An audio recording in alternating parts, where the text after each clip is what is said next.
They told you to find peace by fixing everything around you, by getting the perfect job, fixing every flaw, controlling every outcome. But if that worked, why does the mind still race at night? Why does the heart still feel heavy, even in silence?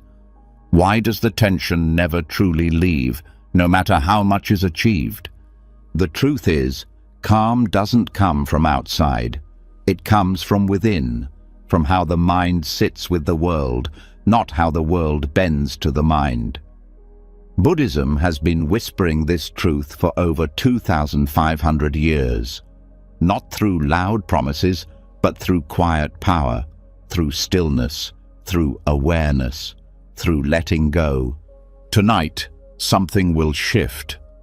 As these teachings unfold, the noise in your head will start to fade. That restless need to fix, to grasp, to rush, it'll loosen. You'll feel it, like a knot slowly untangling, like water finally becoming still, like a soft exhale after holding your breath for far too long. This isn't just another sleep audio. This is medicine for the modern mind, a guided walk through ancient paths that lead straight into the present moment, into deep rest, into clarity, into peace. Are you ready to come home to yourself? Let's begin. And now that the mind is beginning to settle, let's walk into the first doorway. The path that doesn't shout, but speaks loudest in its quiet. It's time to explore what most never hear, not because it isn't there, but because they never knew how to listen. There's a sound that isn't made by anything external. It has no volume, no echo, no vibration. And yet, it changes everything. It's not silence, as in the absence of noise. It's the presence of awareness. That's what Buddhist monks have trained for lifetimes to hear. The soundless gong. It rings only when the mind is still enough to feel it. Most people live in noise, not because the world is loud, but because their thoughts are. The phone doesn't need to beep for the mind to check it. No one needs to speak for the heart to feel pressure. This is the chase. A mind that's addicted to friction, to interpretation, to analysis. But what happens when the analysis ends? Not because the answer was found, but because the need to answer dissolved. That's the entry point. Silence in Buddhism isn't mute. It's not a lack. It's an active presence. Like standing in a forest and feeling the whole world breathing without words. Like watching a candle flicker in a dark room and realizing the room was never truly dark. It just hadn't been seen without distraction. That's what happens when the inner chatter fades. You start to notice not just the external world, but the stillness underneath it. The clarity that was always there but buried beneath commentary. To train the mind to hear what isn't said is to stop needing life to speak in your language. Because life already speaks, it just doesn't always use words. A falling leaf, a slow breath, a pause in conversation. Most miss it because they're too busy preparing their reply, planning their next move, wondering how they're being seen. But the soundless gong doesn't care about those things. It waits. And the moment you stop chasing noise, it rings. This is why so much of Buddhist training revolves around silence. Not silence as in quiet surroundings, but silence as in inner stillness. A mind that stops grasping doesn't become dull. It becomes sharp in a new way. It begins to hear subtleties, emotions without names, truths that don't need to be spoken. Wisdom starts to show itself not in big revelations, but in subtle shifts, in how you breathe, how you wait, how you choose not to react. One of the most misunderstood aspects of meditation is that it's just about relaxing. But if it were only about calmness, anyone could just lie down and scroll on their phone. True meditation is more powerful. It teaches the mind how to pause without checking out, how to listen deeply without judging, how to hold space for the unknown. That kind of silence transforms not just the mood, but the whole perception of reality. Think about how rare it is to simply sit and be, without labeling, without categorizing, without trying to fix. That's what hearing the soundless gong trains. A mind that no longer needs to solve everything to be okay. It's a deep unlearning, an untangling of years spent trying to manage the world by overthinking it. This doesn't mean silence solves problems. It means it shifts the relationship to problems. A noisy mind fights reality. A silent mind joins it. When this happens, stress doesn't need to be eliminated. It dissolves because the resistance to it is gone. The situation may remain, but the fight within you doesn't. One Zen teacher once said that silence is the loudest teacher because it reflects everything you bring to it. Sit with silence long enough and it shows you your restlessness. Stay longer and it shows you your fear.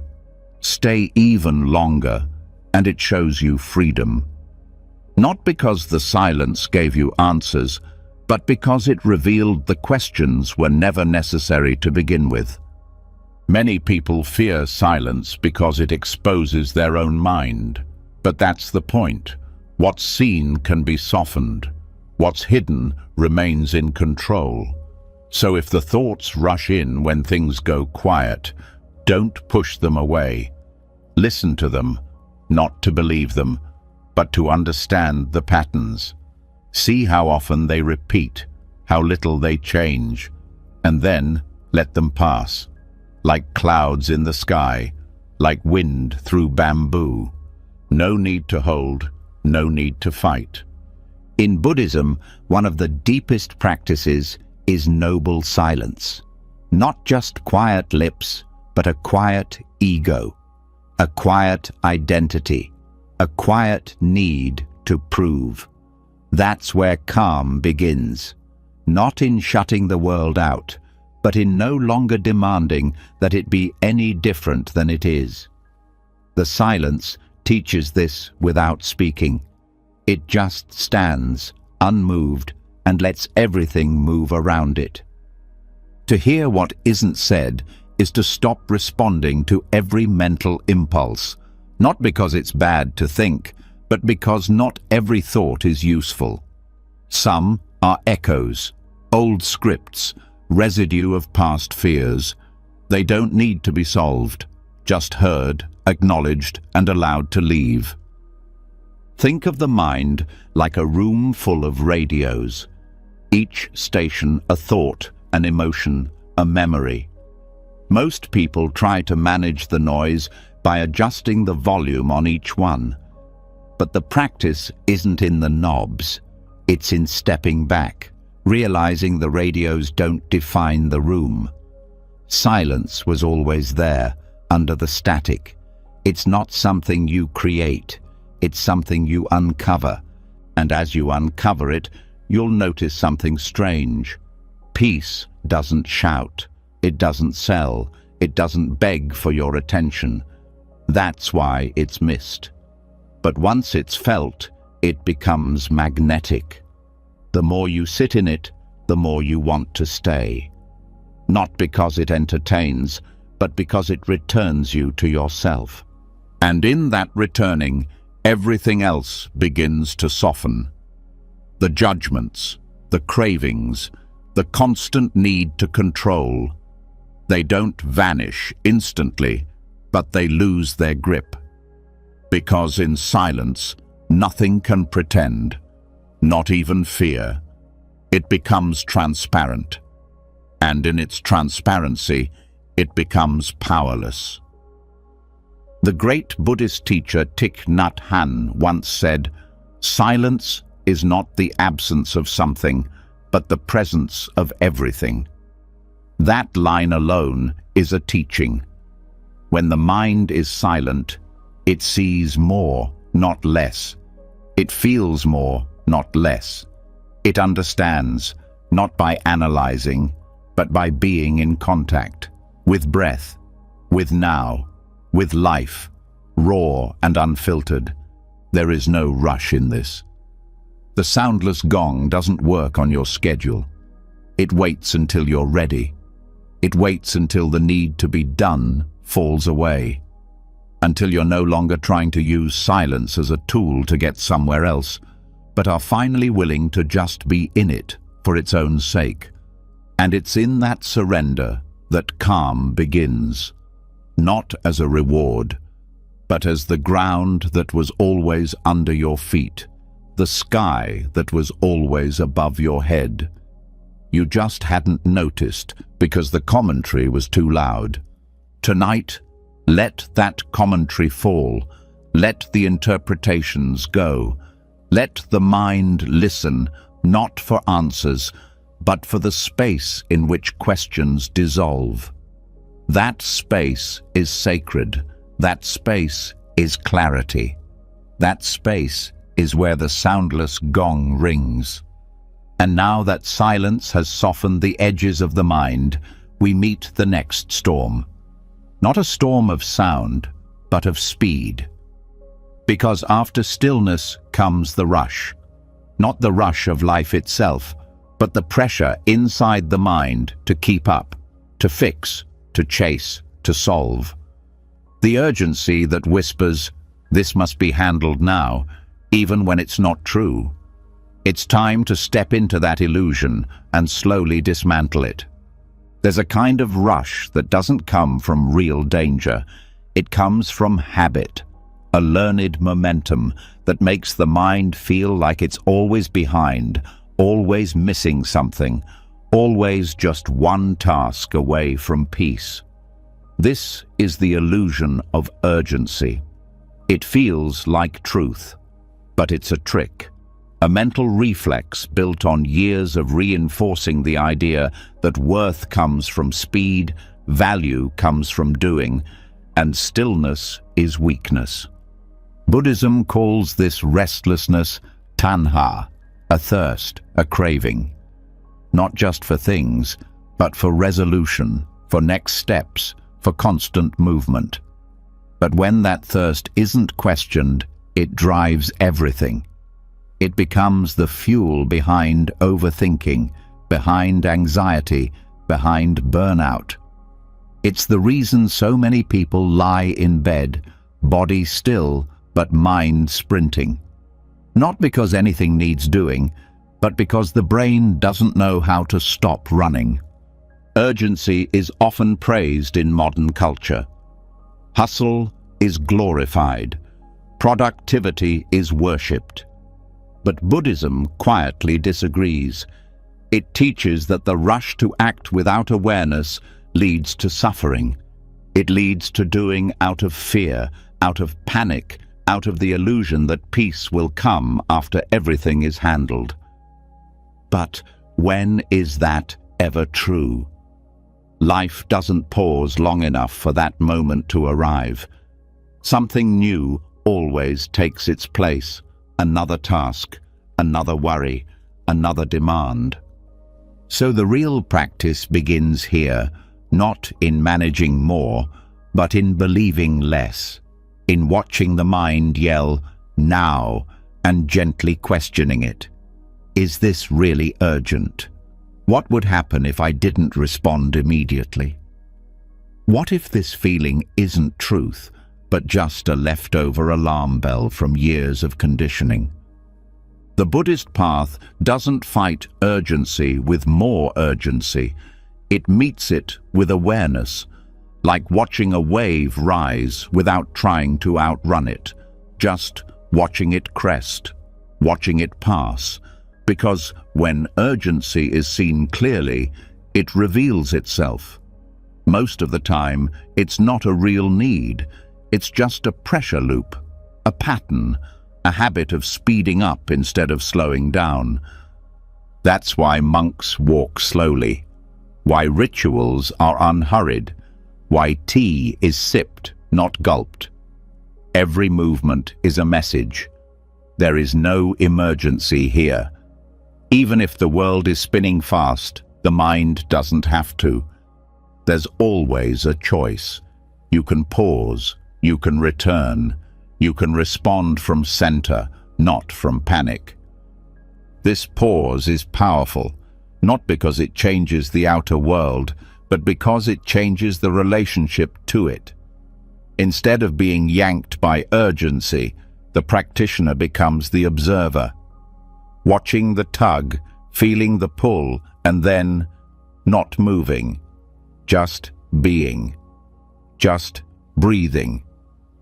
In that moment, time expands, pressure loses its grip, and the illusion starts to crumble. One of the greatest gifts of mindfulness is timing, not fast timing, right timing. Knowing when to act and when to wait, when to speak and when to listen, when to move forward and when to sit still. But right timing only arises in stillness, in presence, in slowness. That's what urgency steals, discernment. The next time urgency grips the chest or tightens the jaw, pause, just for a moment. Take one conscious breath, not to fix anything, not to run from it, just to interrupt the pattern. That breath is the first step out of the illusion, because no illusion can survive full awareness, especially this one. False emergencies thrive in momentum.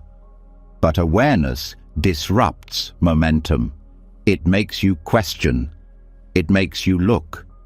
And when you look, you often find there is no fire, just smoke, just habit, just fear dressed in important clothing.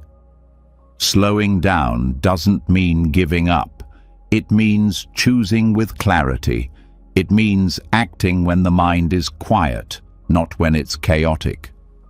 Buddhism teaches right action, not fast action, and right action is born from stillness, from wisdom, from a mind that isn't being chased by its own urgency. Many people mistake urgency for passion. They believe that rushing means they care. But urgency isn't love. It's anxiety. It's attachment to outcomes. Love can move slowly. Passion can wait. Urgency, though, it demands. It panics. It tells you that if you don't act now, everything will collapse. That's fear talking, not truth. One of the most subtle teachings in Buddhism is that peace and urgency cannot coexist. Urgency creates friction in the nervous system. It speeds the heart, tightens the breath, closes the body. But peace expands. It opens the chest. It softens the gaze. It slows the breath. So every moment of pause is a return to peace, a quiet rebellion against a world that glorifies rushing. This doesn't mean you abandon responsibility. It means you stop reacting from compulsion. It means you do what needs to be done, but from a place of center, not from a place of collapse. That shift changes everything, not just how things are done, but how they feel. Buddhist master Ajahn Chah once said, "If it's urgent, it can wait." At first, that sounds wrong, but read it again. If it's urgent, it can wait, because urgency without clarity is chaos. And when you wait, even for just one breath, clarity returns. This is the power of slowing down. It doesn't delay your life.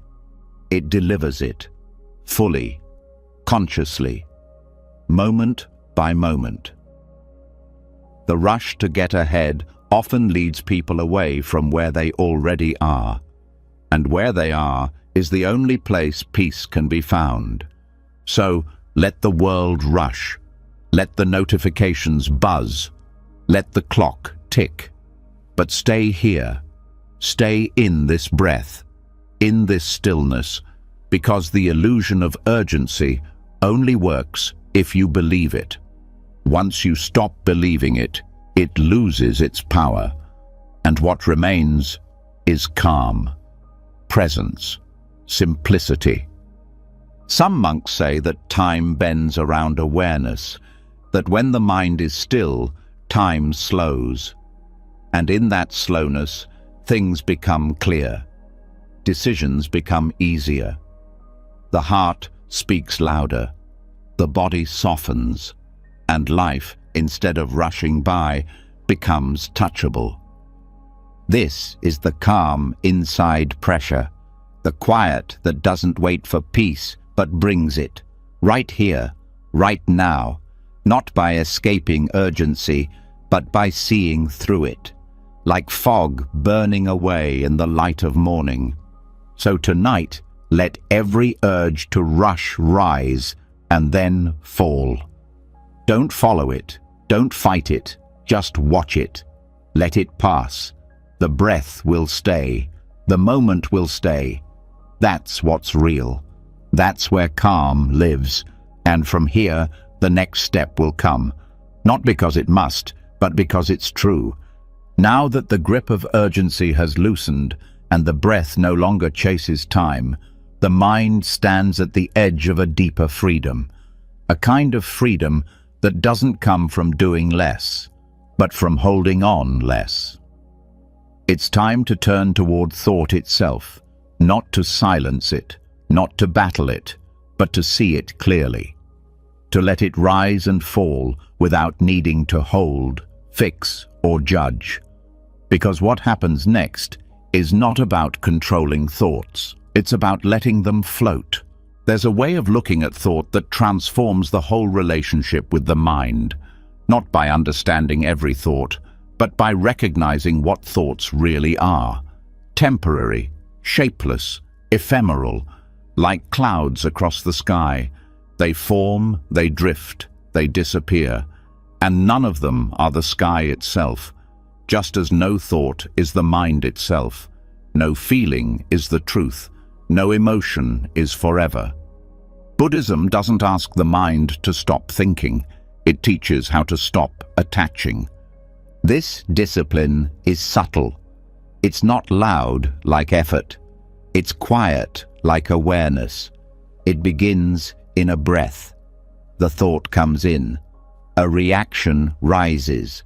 But instead of grasping it, instead of identifying with it, the awareness steps back. It sees the thought, labels it softly, names the feeling without becoming it. Sadness, restlessness, excitement, doubt. And in that naming, the thought loses weight. It becomes a visitor, not a command. Most people suffer not because of thoughts, but because of fusion with them. They believe every thought must be true, every inner voice must be followed, every fear must be avoided. But thoughts are not truths. They are stories, and stories can be watched without being lived. The art of staring at clouds begins here, in observing without absorbing, in witnessing without reacting, in letting the story pass without becoming its character. Thoughts will say, "You're not enough." Awareness replies, "That's a thought." Thoughts whisper, "Something bad is coming." Awareness answers, "That's a prediction." Thoughts scream, "Fix it now." Awareness pauses and simply breathes. This space between thought and self is where peace is born. Because the problem is rarely the thought itself, it's the belief that the thought is personal, permanent, or proof of who you are. Buddhist teacher Pema Chodron often says that thoughts are like weather. Some days it storms, some days it clears. But the sky doesn't try to stop the rain. It doesn't panic when clouds gather. It just stays. The mind can learn this too. To stay, to observe, to remain untouched. This isn't disconnection. It's connection without fusion. It's feeling everything without drowning in anything. The sadness is seen, held, allowed, but it isn't mistaken for identity. The fear is noticed, but not obeyed. The judgment arises, but the self doesn't collapse under it. This kind of clarity is calm, not because the mind is empty, but because the heart no longer grips. To stare at clouds means to practice detachment, not coldness, not suppression, but gentle distance. Enough space between you and the thought to breathe, to choose, to see. In this practice, everything slows, not because time changes, but because urgency fades. Thought loses its command tone and becomes background noise. You hear it, but you don't have to answer. Even helpful thoughts can become cages when clung to too tightly. I must be wise. I should be better.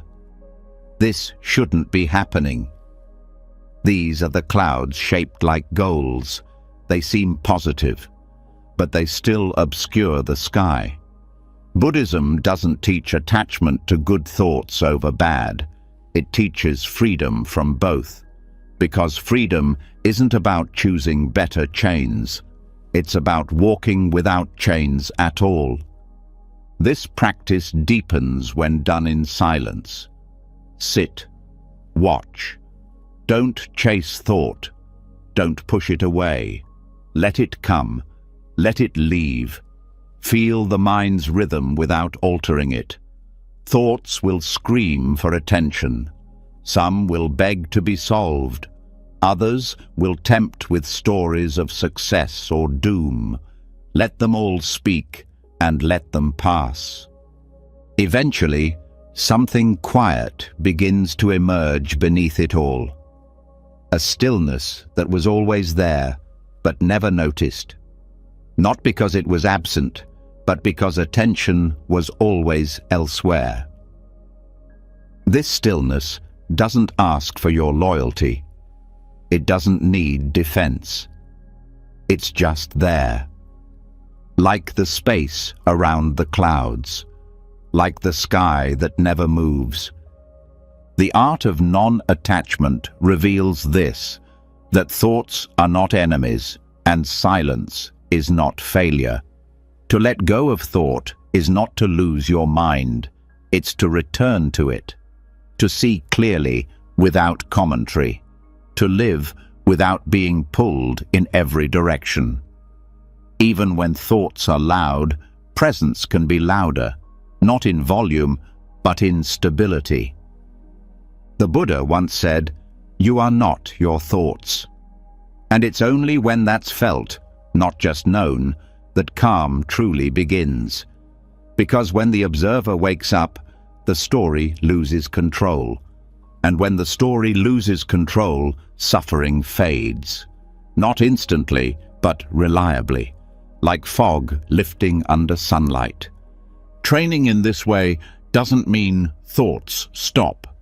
They still arise, but you no longer become them. Anger may come, but it doesn't take the wheel. Worry may rise, but it doesn't paralyze. Jealousy may whisper, but it doesn't define. Because you're not in the thought anymore. You're in the watching, the spaciousness, the freedom. This discipline is available at any moment, in the middle of a crowd, in the middle of an argument, in the middle of a racing heart. Pause. Feel the breath. Watch the mind move. Don't interfere. Just witness. That's the art. That's the liberation. Even during sleep, the mind floats. Dreams are thoughts wearing costumes, but the one who watches can remain still even then. And as this awareness grows stronger, the inner weather matters less. It rains, it clears, but peace stays. Not because conditions are perfect, but because the sky is remembered. Now that thoughts have been seen as passing clouds and the sky of awareness has begun to widen, something even deeper begins to stir. It's the moment itself. Not as an idea, not as a background, but as something sacred. And the way to meet it isn't through force, it's through reverence, through an inner bowing, not of submission, but of stillness. Because when the grip on control loosens, presence doesn't vanish, it deepens. There's a habit built into the human mind: control. Control of outcomes, of perception, of others, of the self. It starts early and becomes invisible. People learn to predict, to prevent, to prepare for what might go wrong. But what no one teaches is that most suffering comes from that very effort to manage what was never meant to be mastered. The Buddhist path doesn't punish this instinct, it softens it. And it replaces control not with chaos, but with reverence. Bowing to the moment isn't a ritual gesture. It's a mental posture, a way of meeting life without armor, of showing up without the demand that it change. It's the softest form of strength, the kind that doesn't break in the wind, but bends with grace. And in that bowing, something ancient is remembered, that humility isn't weakness, it's clarity. The kind of clarity that arrives when you stop wrestling with reality and start welcoming it. Control narrows the view. It makes every moment a problem to solve. It filters life through expectation. But reverence expands awareness. It allows the moment to speak, not in language, but in presence.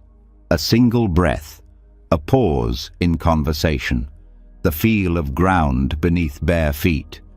These are not accidents, they are invitations, and when met with reverence, they become teachings. The reason most people miss the present moment isn't because it's hidden. It's because it's judged. It arrives and the mind immediately measures it. Is this good or bad? Useful or useless? Does this serve my goal? But bowing means none of that. Bowing is what happens when the moment no longer needs to earn its place. It's allowed, fully, even when it's difficult, especially when it's difficult.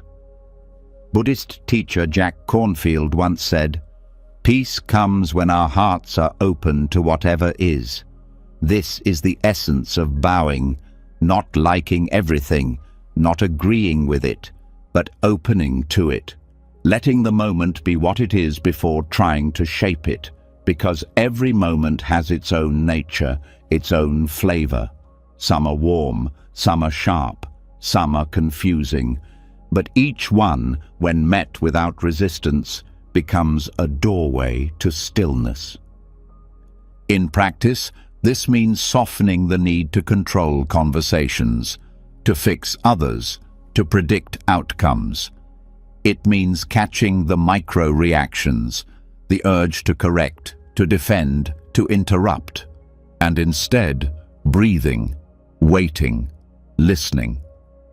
Bowing is silence where reaction used to be, space where argument used to live, compassion where resistance used to grow. This shift doesn't mean passivity. It means responsiveness over reactivity. It means choosing presence instead of panic.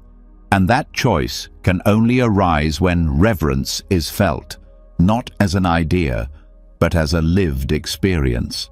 A quiet awe for the now, a trust that even this, whatever this is, belongs. Control says, this shouldn't be happening. Reverence says, this is happening. And in that simple shift, the heart stops bracing, the mind stops spinning. Life is allowed to unfold, not perfectly, but authentically. This is where the storm calms, not because the winds die down, but because the mind bows instead of fighting the weather. Think of how often control disguises itself as care. The parent who micromanages out of love. The leader who dominates out of fear. The friend who offers advice before listening. All of these begin with good intention, but they miss the moment. Reverence does the opposite. It listens, it watches, it holds space, and in that space, something wiser can arise. In Buddhist monasteries, even sweeping the floor is done as a sacred act. Not because dust is special, but because the moment is. This is the heart of reverence, the willingness to treat every now as worthy. The mundane becomes luminous, the ordinary becomes a temple, and the act of bowing isn't just for statues, it becomes the way the soul moves through the world. In your own life, this can look like taking a breath before replying to a difficult text, letting silence finish its sentence before jumping in with solutions, walking slower without filling the space with thoughts, feeling sadness without needing to name it or rush it away. Bowing to the moment means making peace with not knowing, letting mystery stay unsolved, letting the now be enough. And when this begins to take root, a new kind of strength appears. Not the strength to dominate, but the strength to surrender without collapse. The strength to trust that you don't have to hold everything together for life to unfold wisely. That's what bowing teaches. It teaches trust, not in fate, but in presence. The present moment is the only place where reverence can happen. The past is too rigid, the future is too vague, but the now, it breathes, it moves, it waits for your attention. And when it's met with reverence, it blooms. Not because it becomes what you wanted, but because it becomes fully seen. In this way, bowing becomes a daily practice, one that doesn't need incense or chants. It needs only awareness. When the coffee spills, when the meeting goes wrong, when the child cries, when the plan collapses, bow. Not physically, but internally. Say yes, even if softly, even if it trembles, because in that yes, there is power, there is grace, there is calm. This is what Buddhism teaches so gently. The fight with life is optional. The storm may rage, the losses may come, the unknowns may multiply. But the mind can meet them differently, not with a clenched fist, but with an open palm, with a bowed head and a steady breath. And in that bowing, the chaos loses its edge. So tonight, as thoughts continue to drift and the urge to plan or fix or fight rises, pause, bow to it all, the tiredness, the thinking, the heartache, the softness. Bow with your breath, with your stillness, with your trust. Let the moment be your teacher, not your enemy. From bowing to the moment comes a quiet strength, not the kind that holds its ground stubbornly, but the kind that flows, the kind that gives without breaking. And now that strength takes shape. It doesn't look like armor or resistance. It looks like bamboo, a symbol of what the mind can become when it stops hardening and starts bending. Because the mind, just like bamboo, is most powerful when it can move with life, not against it. There's a type of resilience that doesn't shout. It doesn't dominate or force. It doesn't crush what stands in its way. It absorbs, it shifts, it bends. This is the bamboo principle, the wisdom of non-resistance, where strength is measured not by how much is controlled, but by how much is accepted without losing balance. Bamboo doesn't snap in the storm because it knows how to yield. It sways, it adjusts, it lets the wind pass through instead of fighting it. And that's exactly what the mind can learn to do. When emotions surge, when plans fall apart, when someone else's anger threatens your calm, there is another way, a softer way, a way that doesn't require retreat or submission, but asks for presence without resistance. In Buddhism, non-resistance isn't passivity, it's aliveness. It's being in full contact with reality as it is, not as the mind wants it to be. It's not about being okay with everything, it's about staying balanced in anything. And just like bamboo, the mind becomes unbreakable when it learns to bend. Every time something difficult happens, there is a choice: resist and feel the weight of the fight, or bend and feel the shift of inner space. The discomfort might still be there, the situation might not change, but the relationship to it transforms. What once felt like pressure becomes a teacher, not because the pain vanished, but because the mind stopped pushing back. This shift doesn't require perfection. It begins in small places: a moment of tension in traffic, a disagreement at work, an unexpected change in plans. These are not interruptions, they're invitations, each one asking, will you stiffen or will you soften? Will you break or will you bend? Softening doesn't mean losing yourself. It means returning to yourself, letting go of the false identities that say, I must always be right, I must always be in control, I must never feel discomfort. Those are the brittle parts of the mind, the parts that crack when challenged. But the deeper self, the one that watches without attachment, that self is flexible. That self bends like bamboo. Flexibility also means letting go of rigid timelines. The mind loves structure, deadlines, goals, expectations. But life doesn't follow scripts, it unfolds. And when those scripts fall apart, the mind that clings suffers. But the mind that bends adapts.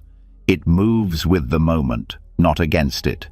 It listens, it learns, it finds its footing in new places. Mental resilience grows through this flexibility, not by avoiding difficulty, but by meeting it without collapse, like bamboo, which grows stronger not in perfect conditions, but through exposure to wind, to weight, to movement. The same is true for the mind. The more it bends in awareness, the more grounded it becomes. This grounding is not found in resistance. It's found in fluidity, the willingness to be fully present in change. To say yes, not to the pain, but to the process.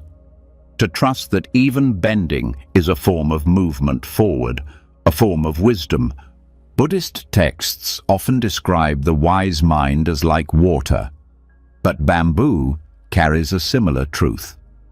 Both adapt, both flow, both hold their form not by force, but by harmony with what surrounds them.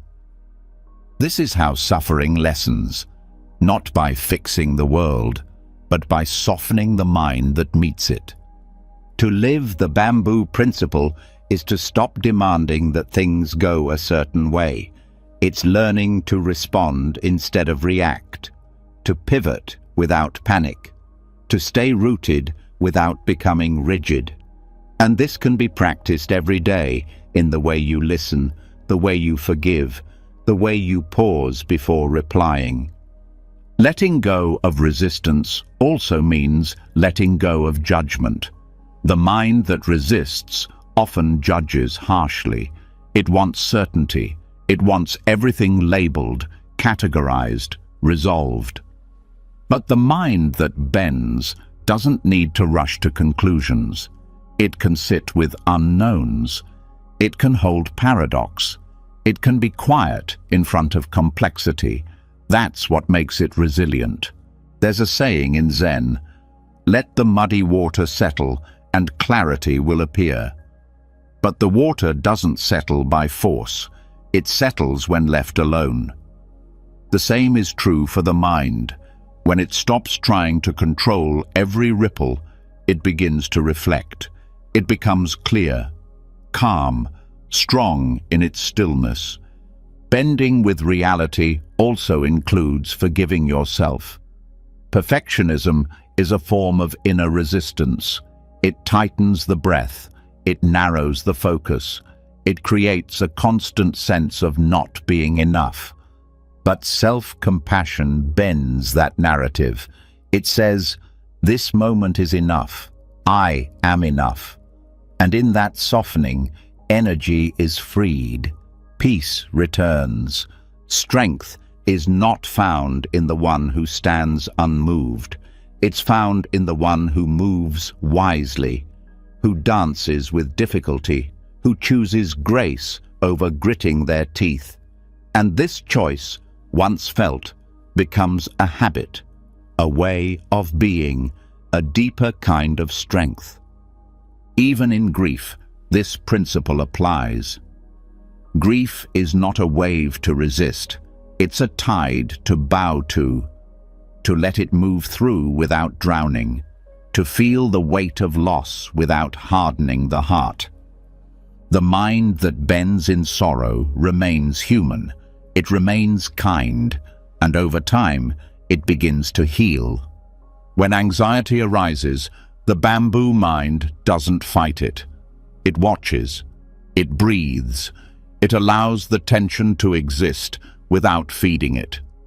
This changes the entire nervous system, from reaction to regulation, from contraction to openness. And that openness, practiced again and again, becomes the baseline. It's not about never falling. It's about not shattering when you do. That's the gift of this practice. A life that feels less like a battle and more like a river, flowing through experience, meeting each turn with curiosity, not control, meeting each moment with grace, not gripping. Tonight, let the body relax into this truth. Let the breath move without effort. Let the mind bend gently with each new thought, each feeling, each sensation. No need to resist, no need to push. Just bend, just breathe. As the mind learns to bend like bamboo, a deeper strength begins to unfold, not just in how thoughts are met, but in how the body is felt. Because beneath the rush of the mind, beneath the swirl of emotions, there's something even more stable. The body, the breath, the ground under your feet. And when the awareness finally drops into this foundation, everything begins to settle. Not through thought, but through sensation. This is where we touch the earth inside. There is a quiet intelligence in the body that speaks long before the mind understands. It doesn't use words, it doesn't argue, it doesn't explain. It feels, it senses, it signals. Most people are so caught in their heads that this language goes unheard. But Buddhism teaches that the body is not a distraction from meditation, It's a doorway, a path into stillness that doesn't require solving, only sensing.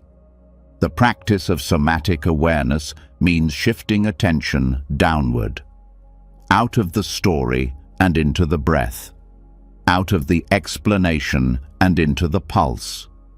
It means feeling your feet while you're standing, noticing the heaviness in your hands, listening to the subtle vibration in your chest when you're sad or calm or afraid. These are not just signals, they're anchors. And when the mind is spinning, anchoring into the body is how you come home. This awareness doesn't need to be dramatic. It begins small. Feel the contact of your back against the chair, the sensation of air touching your face, the pressure where your body meets the ground. These aren't things you usually think about, but they're always there, always speaking in silence. When you listen, the mind begins to slow, not because it's told to, but because it finally has something solid to rest on. Many Buddhist traditions emphasize mindfulness of the body for this reason. Because thoughts are fast, but the body is steady. Thoughts jump timelines. They live in the past and race to the future. But the body lives now, right now. And when you feel it, truly feel it, the nervous system responds. The heart rate slows, the breath deepens, the jaw unclenches. Not because anything outside has changed, but because awareness came home. To touch the earth inside is to remember that safety was never in the plan, but in the presence. That calm isn't found in control, but in contact. The ground doesn't argue with the sky, it just holds everything. The body can do this too. It can hold emotion, it can hold thought, it can hold fear, and when it's held with awareness, it doesn't overwhelm. This is not about escaping thought, it's about rooting beneath it. Thoughts will continue. But when attention lives in the body, those thoughts feel lighter. They lose their stickiness. They pass more easily, because the mind is no longer trying to think its way into peace. It's feeling its way into stillness. A helpful practice is simply scanning the body, starting from the feet, feeling each toe, noticing warmth, coolness, tension, moving slowly upward, ankles, shins, knees, not to fix or judge, just to notice, just to be present. By the time awareness reaches the head, the energy of the whole system has shifted. Thought becomes less loud, emotion becomes more manageable. The mind feels less like a storm and more like a sky again. This is especially powerful during anxiety, because anxiety pulls you up into the head, into stories and loops and panic, but the body pulls you down, into breath, into contact, into now. And when now is fully felt, fear loses its edge, not because the fear is wrong, but because it's seen clearly, held gently, grounded in awareness. Even in grief, this works. Grief isn't just mental, it lives in the chest, in the shoulders, in the throat. To grieve somatically is to let the body weep, shake, breathe. Not to be dramatic, but to be honest. The mind may not understand the loss, but the body knows. And when the body is allowed to feel, healing begins. Grounding through the body also changes relationships. When you're present in your own sensations, you're less likely to project. You listen more. You react less. You can feel another person's words without taking them personally. Because your center isn't in the thought they're saying, It's in the body, your breathing. That's where compassion grows, not in theory, but in physical presence. This presence also transforms daily life. Washing hands becomes a meditation when you feel the water. Eating becomes mindfulness when you taste each bite. Walking becomes a practice when you feel your soles touching the earth. These are not advanced techniques. They're simple, but they're powerful because they return you to the only place peace has ever been found, right here in sensation. Some might ask, what does touching the earth inside have to do with enlightenment? And the answer is everything. Because enlightenment isn't a concept.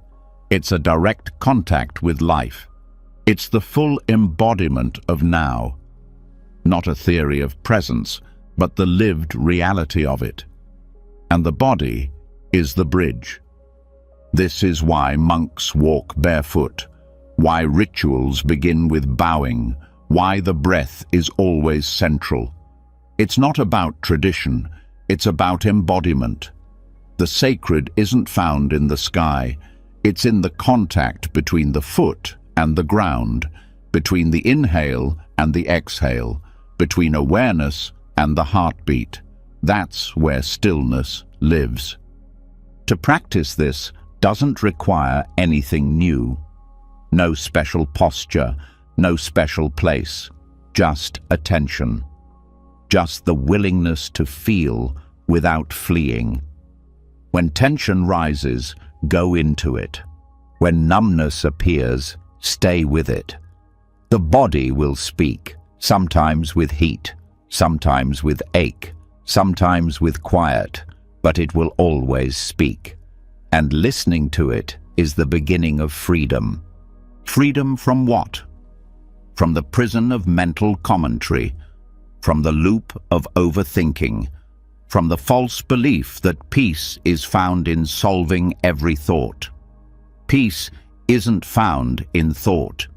It's found in what holds thought, the breath, the belly, the heartbeat, the pressure of your hand resting against your leg.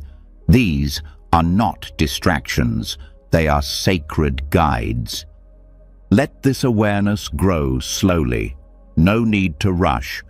Every time you return to the body, you're building the habit of presence, the habit of safety, the habit of grounded being.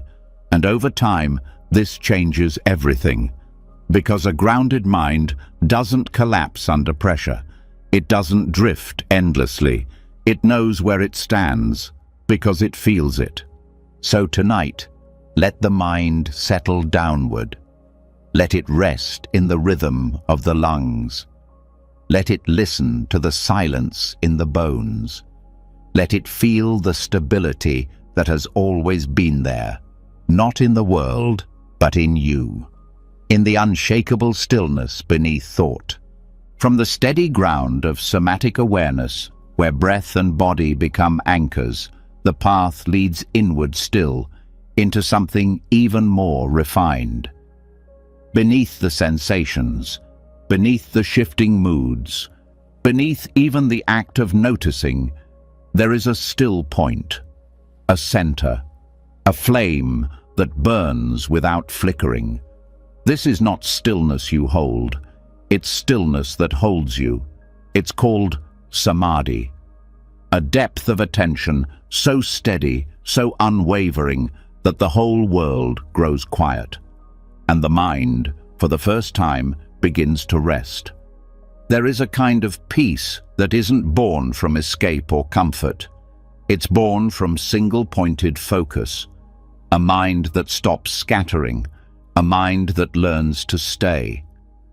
Samadhi isn't a mystical trance, it's clarity without clutter. It's what happens when the mind pours all of itself into the present and forgets how to fragment.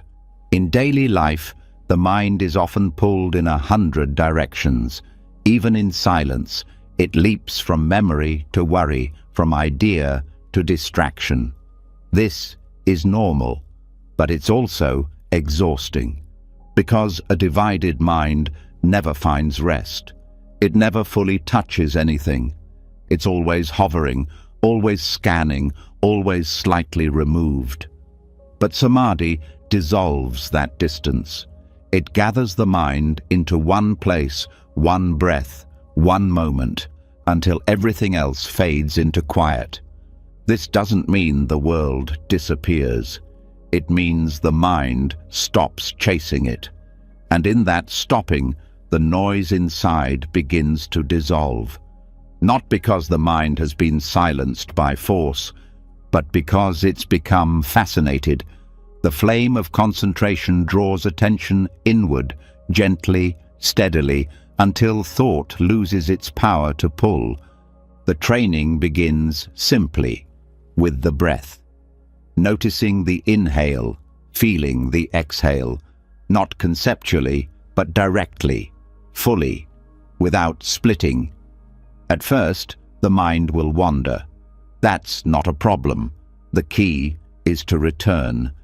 Every time it leaves, bring it back. Not with anger, not with shame, but with kindness. The practice is not staying perfectly. The practice is returning again and again until staying becomes natural. Over time, the space between thoughts grows. The distractions lose their stickiness. The mind starts to settle. And what's left is a kind of quiet that doesn't depend on silence. Even in the middle of noise, samadhi holds, like a candle flame in a windless room, bright, still, undisturbed. This concentration isn't forced, it's allowed. It arises naturally when the mind finds something worthy of full attention. In Buddhism, this is often the breath, but it can also be a sound, a mantra, a sensation, anything simple, anything stable. The point isn't the object, the point is the relationship. You don't just look at the breath, you enter it, you let it absorb you until there's nothing left but presence. In this state, thinking slows, emotion quiets, the sense of self begins to dissolve, not in a scary way, but in a freeing one. The boundaries that normally feel so tight, the constant awareness of me, my plans, my story, begin to blur. And in that softening, peace emerges. Not the kind you achieve, but the kind that's revealed when the clutter is gone. Samadhi doesn't ignore the world. It lets the world pass through. You hear the sound, but it doesn't pull. You feel the sensation, but it doesn't disturb. Awareness remains steady, present, unmoved, and this steadiness is healing. It gives the nervous system a rest. It gives the heart a break. It gives the mind space to remember what it's like to be whole. This practice also changes how you move through the day. The deeper the concentration, the more mindful each action becomes. You eat with presence. You speak with care. You walk without rushing. Not because you're trying to be spiritual, but because your mind is no longer scattered. It's unified. And that unity turns even ordinary moments into meditation. This doesn't mean you lose thoughts forever, but they no longer control you. They no longer seduce you with urgency. You see them come, you see them go, but you don't follow. You don't resist. You just stay. And staying becomes a superpower, because most suffering begins with leaving the moment, leaving the breath, leaving yourself. Samadhi reverses that habit. It brings you back. One of the profound effects of this is how it reshapes perception. Without mental noise, everything becomes clearer, the colors brighter, the sounds crisper, the sensations richer. Even emotions, when they arise, are felt more deeply, but with less pain. Because you're not entangled in them. You're witnessing from stillness, and that witnessing changes everything. In Buddhist teachings, samadhi is one part of a threefold path: ethics, concentration, and wisdom. Concentration is the middle, the bridge. Without it, wisdom is intellectual. With it, wisdom becomes experiential. You don't just know that attachment causes suffering. You feel how clinging disrupts your focus. You don't just believe in impermanence. You see how each breath vanishes before you can hold it. The candle flame that doesn't flicker becomes a metaphor for this mind, a mind so stable that nothing can shake it. Not because it's armored, but because it's rooted, because it has nothing to defend, no story to protect, no need to run. It just is. And in that being, truth appears. To deepen this practice, let the breath be your teacher.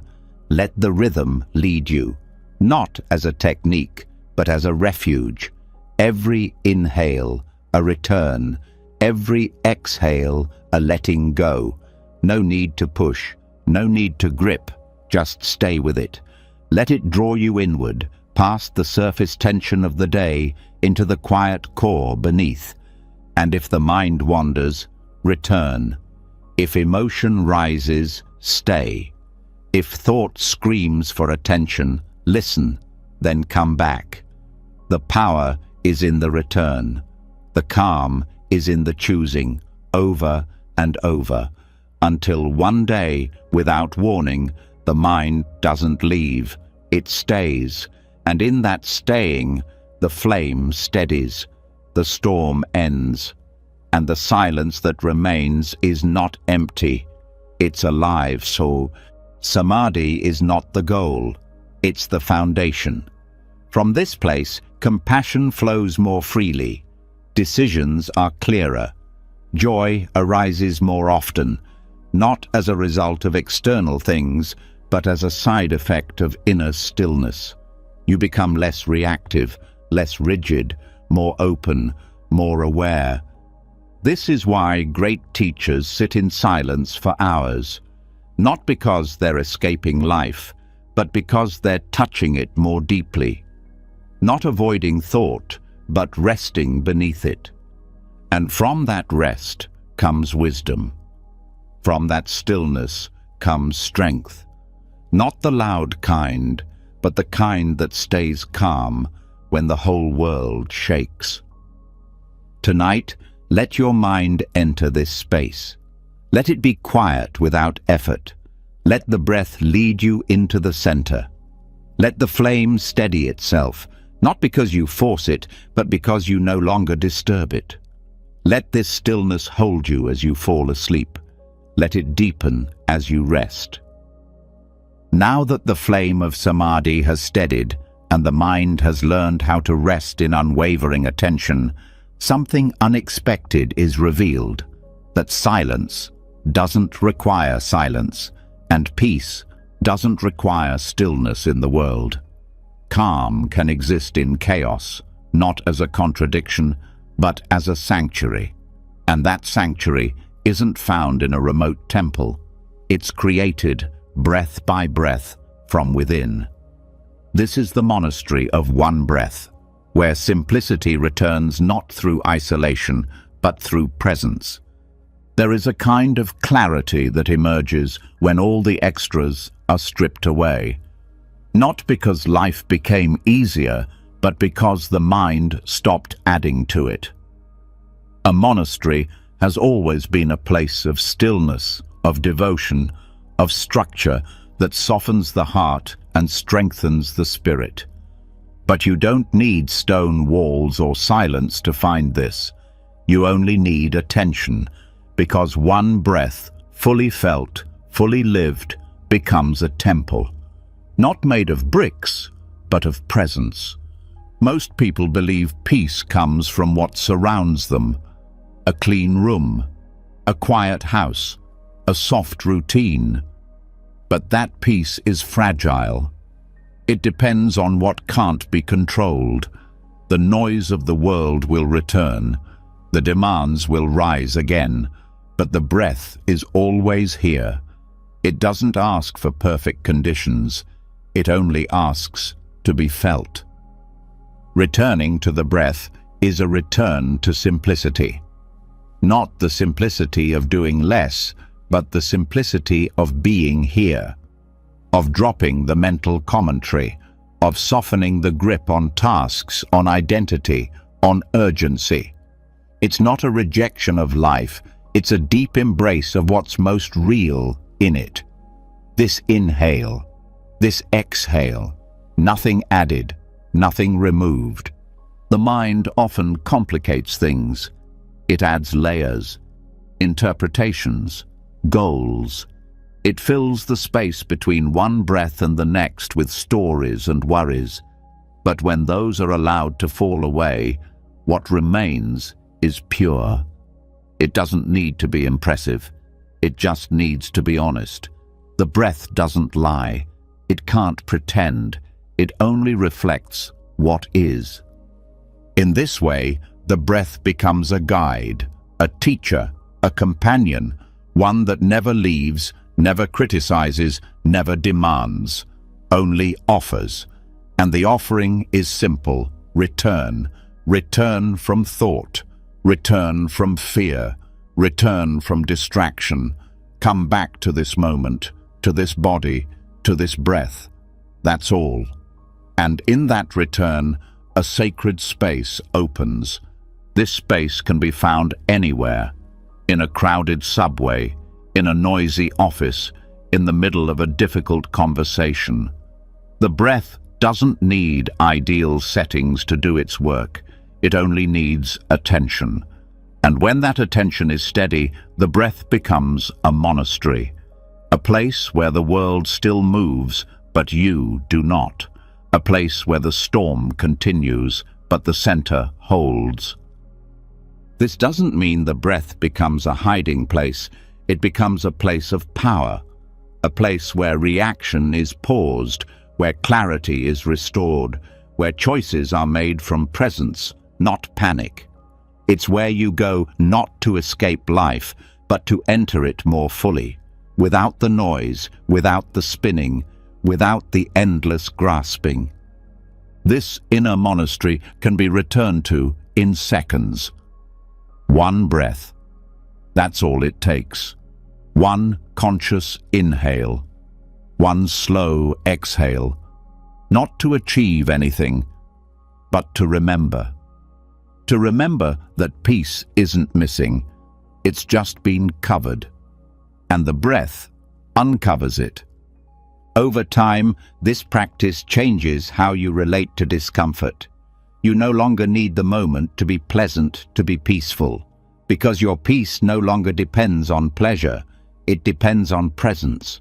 The breath becomes a friend in fear, a balm in sadness, a grounding in overwhelm. Not by changing the outer world, but by changing how you meet it. The beauty of this practice is its accessibility. You don't need long hours. You don't need the right posture. You don't even need silence. Just attention, just a willingness to stop fleeing, to stop improving, to stop trying so hard to fix, and instead to feel, to stay, to breathe. This is where healing begins, not in solving everything, but in being with what's here without resistance. The breath teaches this gently. Every inhale opens, every exhale lets go, and together they create a rhythm, a home, a refuge. Monks may live in monasteries of stone, but everyone carries a monastery inside, built from attention, sustained by simplicity, protected by breath, and no one can take it from you. Not noise, not fear, not stress, because it's not outside you. It is you, the part of you that doesn't move, that doesn't rush, that doesn't need anything more than what is. Living this way turns ordinary life into sacred practice. Washing a dish, driving a car, sitting in a waiting room. These become moments of presence, opportunities to return, each one a doorway, each one a chance to pause, breathe, and remember. You are already home. This home can't be broken, can't be burned, can't be stolen, because it was never built from things. It was built from awareness, from stillness, from the willingness to stop running and start listening. And the breath is the key, not just to peace, but to truth. The truth that nothing needs to change for calm to arise. That even in grief, in pressure, in uncertainty, there is a place untouched. A place where the breath moves freely, where the heart opens gently, where the mind bows to now. Let this become your way, a rhythm of return, a habit of quiet noticing, a life lived not in escape, but in intimacy with every breath. That's what the Monastery of One Breath offers, not a retreat from the world, but a deeper entry into it, fully present, deeply alive, calm in the storm, not because the storm has ended, but because you have stopped chasing shelter outside yourself. From the simplicity of one breath, where calm is created without walls, we arrive at a truth hidden in plain sight. Tension isn't always loud. It's not always in the body. Sometimes it's in the way we think, in how tightly we hold to what we believe should happen, in the grip we have on ideas, people, fears, and outcomes. And just like a hand curled into a fist, that mental grip tires us without rest. Tonight, we unfold that fist, not by force, but by understanding, because in letting go, real relaxation begins. There's a difference between effort and tension. Effort moves, it flows, it adapts, but tension clings, it locks in place. It narrows the field of awareness down to one rigid point. This must happen.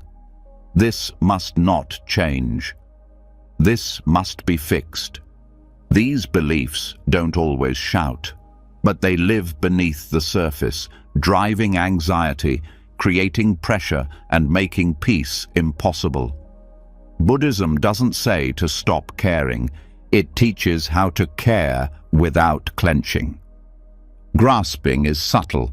It hides in wanting things to go a certain way. It hides in fear of loss, in the need to control, in the refusal to let moments pass. It shows up in thoughts like, what if this ends? Or, what if I fail? Or, why did they say that? These questions sound normal, but they're tight. They hold, they trap. And the mind, when trapped, can't rest. The path to calm begins by recognizing these little fists of thought, not to shame them, not to fight them, but to see them clearly, to ask gently, is this grasping? And if the answer is yes, then breathe, and loosen, and release. Letting go isn't about losing, it's about choosing peace over pressure. It's the realization that most of what we chase, most of what we hold, is made of thought. It's not solid, it's not final, and even if we held on tighter, it wouldn't guarantee anything. Control doesn't protect, it only exhausts. This doesn't mean giving up. It means softening around what cannot be forced. Life doesn't respond to grasping. It responds to openness. Think of how a tight hand can't receive. It can't hold gently. It can't feel fully. The same is true with the mind. When it's clenched, it can't be touched by life. It only defends. When we relax the mental grip, something new opens. not apathy, but clarity, not laziness, but peace. Because when the need to control disappears, energy returns, thought becomes lighter, decisions come easier, emotions pass quicker, and even pain feels less sharp because the resistance is gone. This is the paradox. The more we try to hold on, the more we suffer. But when we release, when we surrender, when we open the fist, we find that nothing was ever fully ours to hold. Not people, not plans, not even peace. These are experiences, not possessions, and when experienced freely, they nourish. When clung to, they drain. Non-grasping doesn't mean indifference. It means intimacy without possession. Being fully present with what's here while letting it change, letting it go, letting it live and die in its own rhythm. This is how nature moves. Trees don't grip their leaves, rivers don't cling to their water, the sky doesn't hold its clouds, and still everything moves beautifully. In your own life, you can begin by noticing the small clenches. The moment you feel annoyed, ask, "What am I holding on to?" The second you feel stressed, ask, "What am I afraid to lose?" The instant you feel impatient, ask, "What outcome am I forcing?" These are the fists, and each one, once noticed, can begin to unfold. Letting go also means releasing self-concepts. Ideas like, "I'm the kind of person who," or "they always do this to me." These stories create walls. They don't protect the self, they isolate it, and they add pressure to be consistent, to be right, to be approved of. But none of that brings peace. Peace comes from flexibility, from being able to meet each moment without dragging the past into it.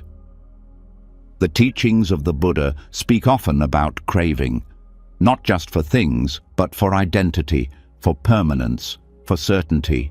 But life is change, it's movement, it's unpredictability, and any attempt to fix it in place is like holding water in your hands.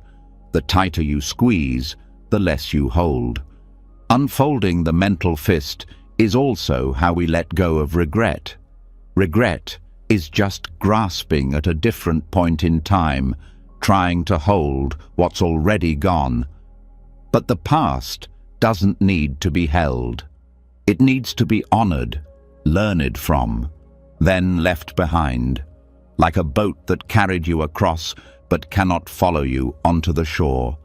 This same softness applies to relationships. Grasping shows up in the need to be understood, to be loved a certain way, to be seen always in the best light. But none of these can be guaranteed. People will see what they see. They will change. They will forget. And when the grip on how they should be is released, love becomes freer, lighter, less about control and more about presence. Even the desire for enlightenment can become a fist, a grasping after spiritual identity, a subtle pressure to be more peaceful, more awake, more detached. But that pressure is just another form of self-making. True peace comes when the seeking softens, when presence becomes enough, when the journey isn't about getting somewhere else, but about letting this moment be enough. Tonight, let the breath show you how. Every inhale fills the hand, every exhale opens it.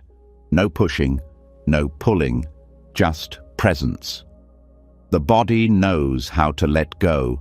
The mind only needs to follow. Letting go is a skill. It takes practice, but each time you do it, you taste a freedom that no possession can offer. The freedom of a mind that is no longer weighed down by needing, by clinging, by proving. And that freedom becomes its own reward, its own quiet joy. From here, everything changes. Not because the world is different, but because the one seeing it is softer, more spacious, less afraid. Now that the fist has opened and the tension of grasping has softened, what remains is space. A quiet kind of space, not filled with goals or answers, but with possibility. And in that space, something unexpected becomes valuable. Not more knowledge, not more plans, not more certainty, but the absence of all those things. Emptiness, not as a void, but as a kind of wisdom, the kind that listens instead of speaks, the kind that receives instead of chases.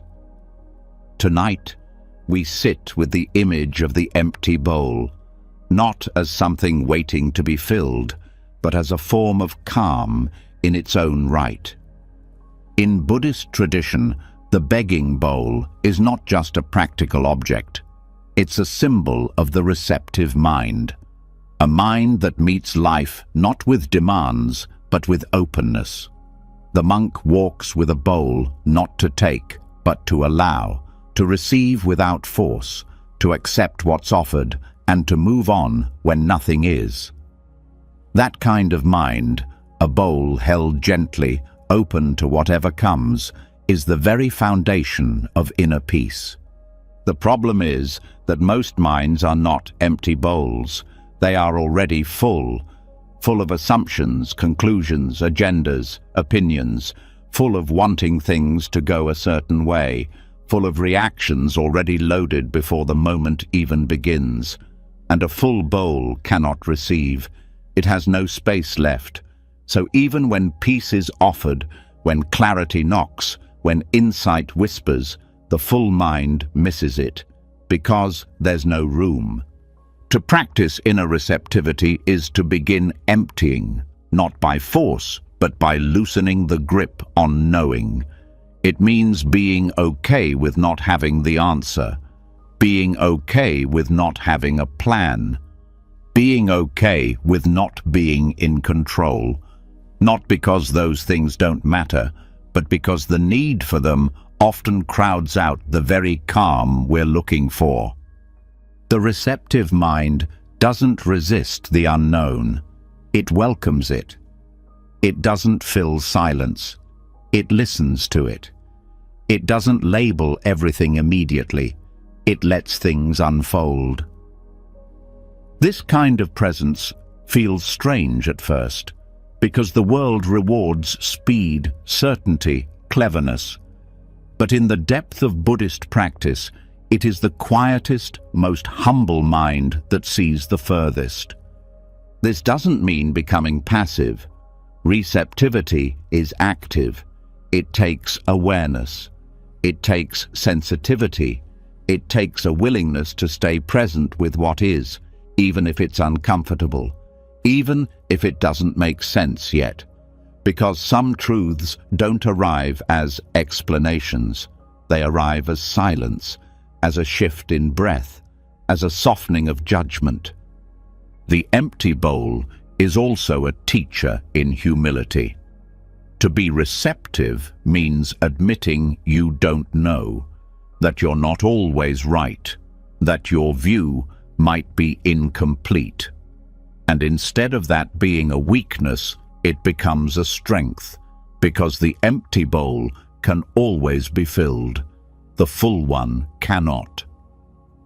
In your own life, this practice starts by watching how quickly the mind moves to conclusions. Someone speaks, and the mind already replies. A problem arises, and the solution rushes in. But what if the answer isn't needed right away?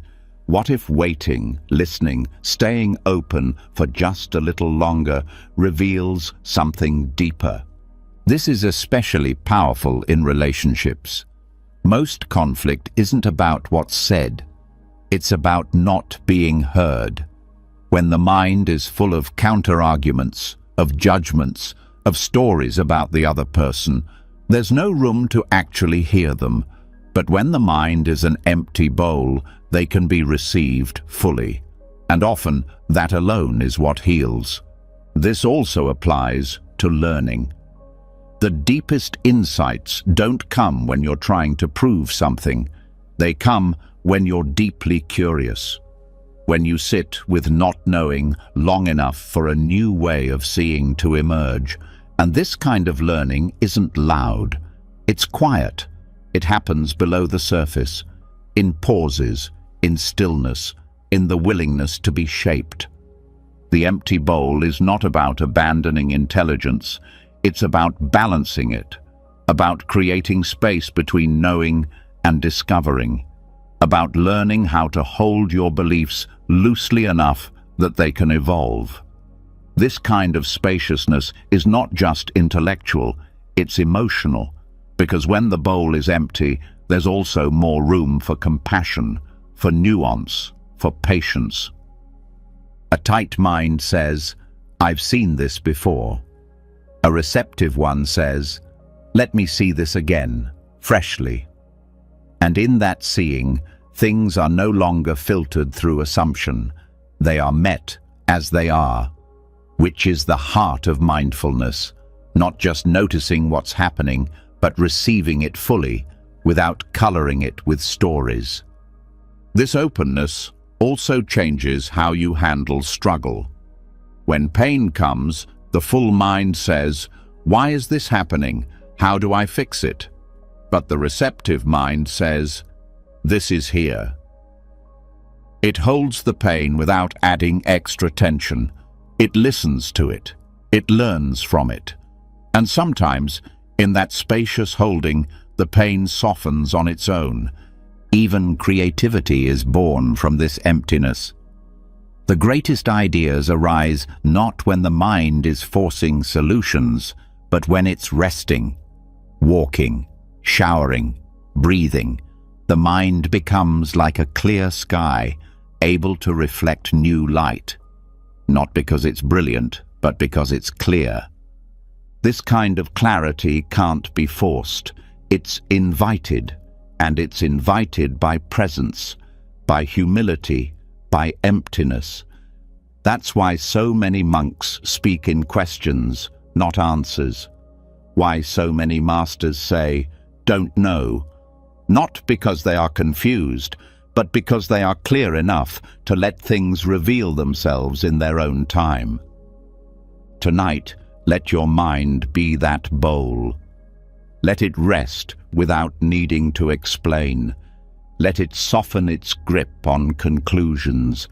Let it become receptive, not just to peace, but to life, to breath, to sensation, to the sound of stillness itself. Because in that quiet, life begins to pour in, not all at once, but slowly, softly, as it always has.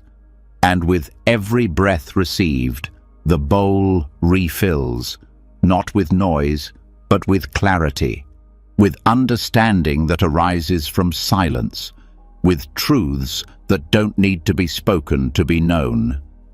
Now that the bowl of the mind has been emptied and presence has softened into receptivity, the next step reveals itself not as a leap, but as a stillness, a deeper kind of stillness, one that holds firm when waves rise, one that does not close even in discomfort.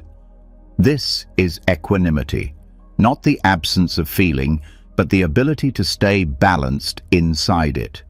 The mind that becomes like a pond so still, even the winds of emotion pass without leaving ripples. There's a misunderstanding in the world about peace. Many believe it means the absence of emotion, a kind of numbness or detachment. But equanimity is something far more alive. It's not about suppressing what you feel. It's about allowing the full range of emotion without being pulled under. It's about keeping the heart open even when the waters rise. Emotions come in waves. They surge with grief, swell with joy, crash with anger, rise with fear. This is natural. This is human. What creates suffering is not the wave itself, but the mind's reaction to it. The panic to escape, the craving to extend, the fear to feel. Equanimity breaks that cycle. It teaches the body and mind how to stay, not in a rigid way, but in a soft, unwavering way. The way a pond reflects the sky without becoming the storm above it. This training begins by noticing how quickly the mind reacts. When discomfort arises, watch how it tries to explain, to blame, to run. These are habits, well-worn patterns of avoidance or control. But equanimity means sitting beside the emotion and not moving away, watching it fully, without trying to mute or magnify it, letting it exist without taking over. This doesn't mean coldness. In fact, equanimity creates space for warmth. Because you're no longer controlled by emotion, you can meet it with compassion. You can say, "Ah, there is sadness," instead of, "I am broken." You can say, "This is anger," without being consumed by it. You hold it in awareness, just like holding a cup in your hand, not denying it, not dropping it, just seeing it clearly. The pond doesn't resist the rain. It accepts every drop. But it doesn't lose its shape. It doesn't flood in panic. This is the heart of equanimity, inner stability, the ability to experience deeply without falling apart. And the secret to this balance is training, not in silencing emotion, but in learning not to be swept away. You begin by practicing with small moments, a moment of impatience, a flash of annoyance, the tightness before speaking. These are ripples. When you catch them, pause. Don't push them away. Don't feed them either. Just notice. Let them move through without reacting. This is how you build the strength to hold bigger waves when they come. When equanimity deepens, the nervous system responds. You feel less hijacked by surprise, less shaken by judgment, less consumed by praise or criticism, because your center is no longer built on outer conditions. It's grounded in awareness, and awareness, when steady, becomes an unshakable refuge. Equanimity is especially important in relationships. When someone else is emotional, the reactive mind wants to match it or fight it. But the balanced mind listens. It doesn't need to win or fix. It simply stays present. This presence calms not only you, but the other person. Because it's rare to be met by a mind that isn't trying to change the moment, but simply receive it. Even in joy, equanimity has value. It allows you to feel fully without clinging, to enjoy deeply without fearing the end. Because equanimity is not indifference, it's intimacy without attachment. It's knowing that everything is welcome and everything will also pass. This doesn't make life dull, it makes life deeper. Emotions become teachers. Anger teaches boundaries. Sadness teaches depth. Fear teaches alertness. Joy teaches connection. But these lessons are only received when you're not running, when the pond remains still enough to reflect. There are practices to cultivate this. Body scans that notice sensations without naming them. Breath awareness that stays steady while feelings rise. Mantras that remind you, this too is a wave. But more than any technique, it's the intention that matters. The willingness to not flee your own experience. Equanimity is also what allows forgiveness. Because when you're not controlled by pain, you can let it soften. When you're not burning with reaction, you can see others more clearly, not through the lens of your hurt, but through the steadiness of presence. In Buddhist texts, equanimity is one of the 4 immeasurables. Alongside loving kindness, compassion, and joy, it completes the heart. Without it, the others wobble. Compassion becomes exhaustion. Joy becomes attachment. Kindness becomes dependency. But equanimity holds it all, grounded, steady, clear. To live this way doesn't mean you won't cry or feel anger or fall apart sometimes. It means you'll know how to return, how to sit quietly with yourself after the storm, how to touch your own heart with still hands, how to be both moved and unmoved. This is why equanimity isn't a skill just for monks. It's for anyone who wants to stop being ruled by emotional weather, anyone who wants to feel without drowning, to care without burning out, to be touched by life but not torn by it. Tonight, let the pond of the mind become still. Let emotion be seen, not as threat or flaw, but as movement, temporary, powerful, but not dangerous to a mind that does not resist. Let the stillness return with each breath, not because the waves stop, but because the surface stops fighting. From the rippleless pond of equanimity, where emotions move without overtaking, we now wade into something deeper, something most avoid, yet all must face. Decay, change, loss. These aren't intrusions in life. They are life. And tonight, we turn toward them not with fear, but with clarity. Because what breaks down also teaches. What ends also reveals. In Buddhism, this is not considered morbid. It's called wisdom.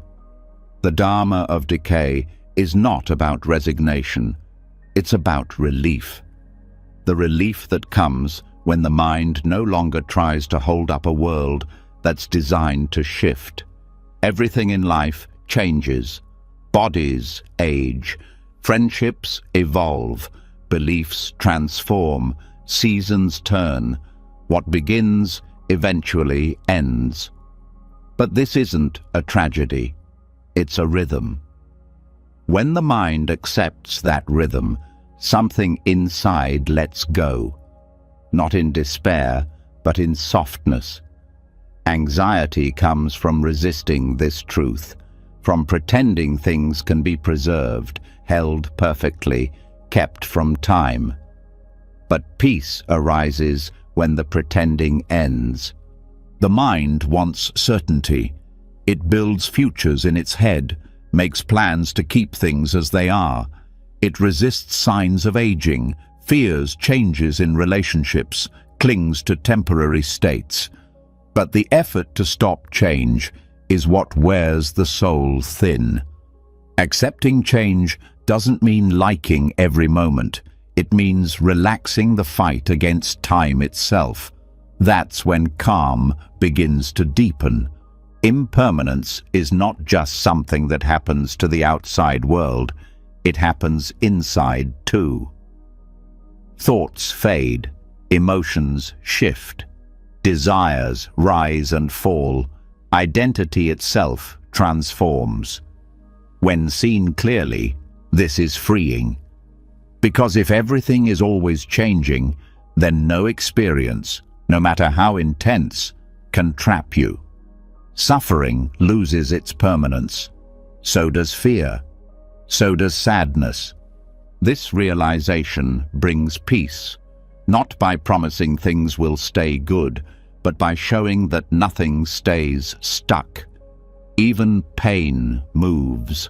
Even confusion softens. The moment the mind stops bracing against decay, the grip loosens.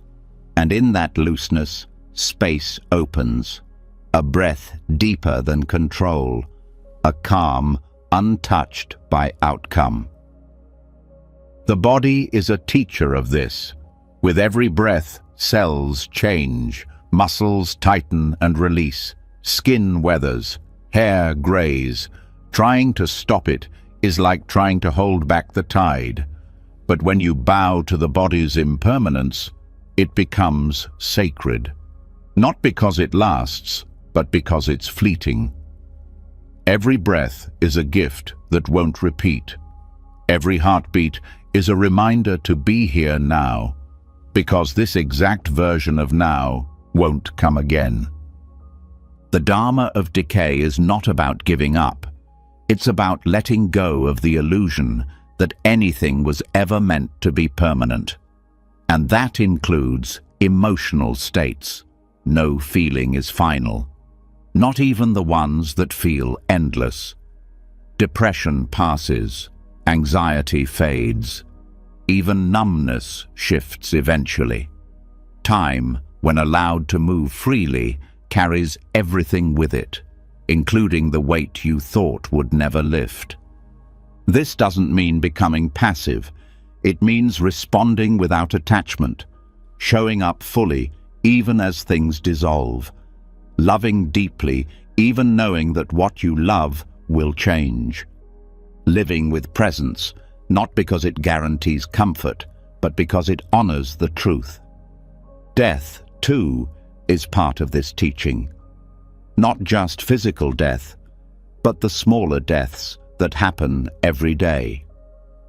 The ending of a chapter, the letting go of an identity, the realization that something once important is no longer needed. These losses can feel like failure, but they are transformation in motion. And when met with stillness, they reveal a deeper layer of life, one where the heart is open, not because it is untouched, but because it has softened through letting go. This softness is power. It allows you to move through endings without shutting down, to face uncertainty without collapsing, to meet loss without bitterness, and to hold gratitude for what was, even as it becomes what no longer is. Nature shows this constantly. Leaves fall, fruit rots, mountains erode. But there is no panic in it, no clinging, just change. And somehow, beauty rises in that. A flower that lasts a single day is still worth watching. A sunset that fades in minutes still moves the soul. Not despite its impermanence, but because of it. So, the practice becomes one of remembering. When fear arises, remember, this too will pass. When joy comes, don't try to trap it. Taste it fully, then let it go. When something breaks, don't panic. See what space it clears. When something ends, ask gently, what now begins? Because in Buddhism, nothing is ever truly lost, only transformed. This view doesn't erase grief, but it reshapes it. It lets you feel it without being crushed by it. To cry and then breathe. To mourn and then rest. Grief becomes not a wall, but a doorway, a movement, a process. And the more you trust that, the more you heal, not instantly, not neatly, but honestly. Even identity is touched by this. Who you are today is not who you were last year or last week. The mind changes, the heart evolves, what mattered changes. This isn't instability, it's growth. And the more the mind stops clinging to who it thinks it is, the more space there is for becoming. The Dharma of decay also helps with forgiveness, because when you see how much changes in you, it becomes easier to allow that others can change too, that mistakes can fade, that wounds can heal, that nothing is frozen. This isn't wishful thinking. It's the recognition that the same law touching your own life is touching every life. Tonight, let this truth calm you. Let go of the effort to hold it all together. Let things fall where they may. Let time shape what it needs to shape. Let old versions of yourself soften into silence. Let peace rise not from control, but from trust. Because when the heart trusts the nature of change, it no longer resists its own unfolding. From the quiet acceptance of life's natural breakdowns, where the mind stops bracing against change, we now turn to something just as powerful but far more subtle, the nature of thought itself. Because what stirs inside us isn't always as fresh or as true as it feels. In fact, most thoughts aren't present moment truths. They're echoes, delayed responses, leftover signals from something that's already passed. And once this is clearly seen, a new layer of freedom opens, because the noise of the mind loses its urgency the moment it's recognized as old sound. Thoughts come fast, and they come dressed as facts. They comment, they predict, they narrate. And most people, without question, believe them. But the mind isn't a real-time instrument. It's reactive. It filters, interprets, delays. What you think you're experiencing now is often just the mind catching up, offering an explanation, a judgment, a conclusion. But explanations are not experiences. And when that delay is seen, the grip of thought loosens. A thought might say, "This is too much," but the actual moment might be quiet. The thought might scream, "I've failed," while the body is simply resting. It might replay an argument that happened hours ago, or rehearse one that hasn't even occurred. These are not truths. They are recordings, echoes of emotional waves, bouncing around long after the wave has passed. This doesn't make thought the enemy. It makes it something to observe more gently, more skeptically. Like hearing a voice in a cave. You don't run because of the sound. You recognize it's delayed, distorted, shaped by the space it's moving through. The mind works in a similar way. It processes based on history, on patterns, on fear, on desire. But none of that makes what it says a reliable mirror of the moment. This is why so many thoughts are repetitive. The mind isn't inventing, it's recycling, replaying memories, reinforcing old stories, repeating interpretations. This isn't because the mind is flawed, it's because it's conditioned, designed to protect, to predict, to prepare. But those functions often overshoot the present. They color it with worry. They drown it in judgment. They blur it with past pain. Buddhism doesn't ask you to stop thinking. It invites you to question the automatic belief in thought. To pause long enough to ask, is this thought a reflection of now or an echo of then? And most of the time, you'll find it's the latter. This gap between mind and moment is where awareness enters, and awareness is what turns noise into insight. When this becomes a practice, something shifts. The reaction time slows, not because you're suppressing thought, but because you're not obeying it instantly. A thought arises, and instead of acting on it, you watch. You notice how it changes, how it fades, how the emotion that came with it softens just by being seen. That's how the grip of mental noise begins to release, not by silence, but by space. This space reveals another truth. Just because a thought is loud doesn't mean it's important. Just because it's persistent doesn't mean it's true. The mind often yells when it's uncertain. It repeats when it's afraid. It demands when it feels ignored. But presence doesn't need to yell. Presence is quiet. And the more attention shifts from thought to now, the clearer that quiet becomes. Emotional echoes are especially strong. A comment someone made years ago still rattles around. A mistake still haunts, not because it's still happening, but because the echo hasn't faded. These are the loops that keep people stuck, not because they're trapped in events, but because they're trapped in delayed thoughts about the events. And recognizing the delay breaks the spell. You can even see this in physical reactions. The body tenses before the mind names the reason. The stomach knots before the thought arrives. This shows that experience happens first, interpretation second, and often the interpretation is inaccurate. It's a guess, a story. And once you see that story forming in slow motion, you can let it pass like weather. This doesn't mean ignoring thought. It means engaging it differently, with softness, with curiosity.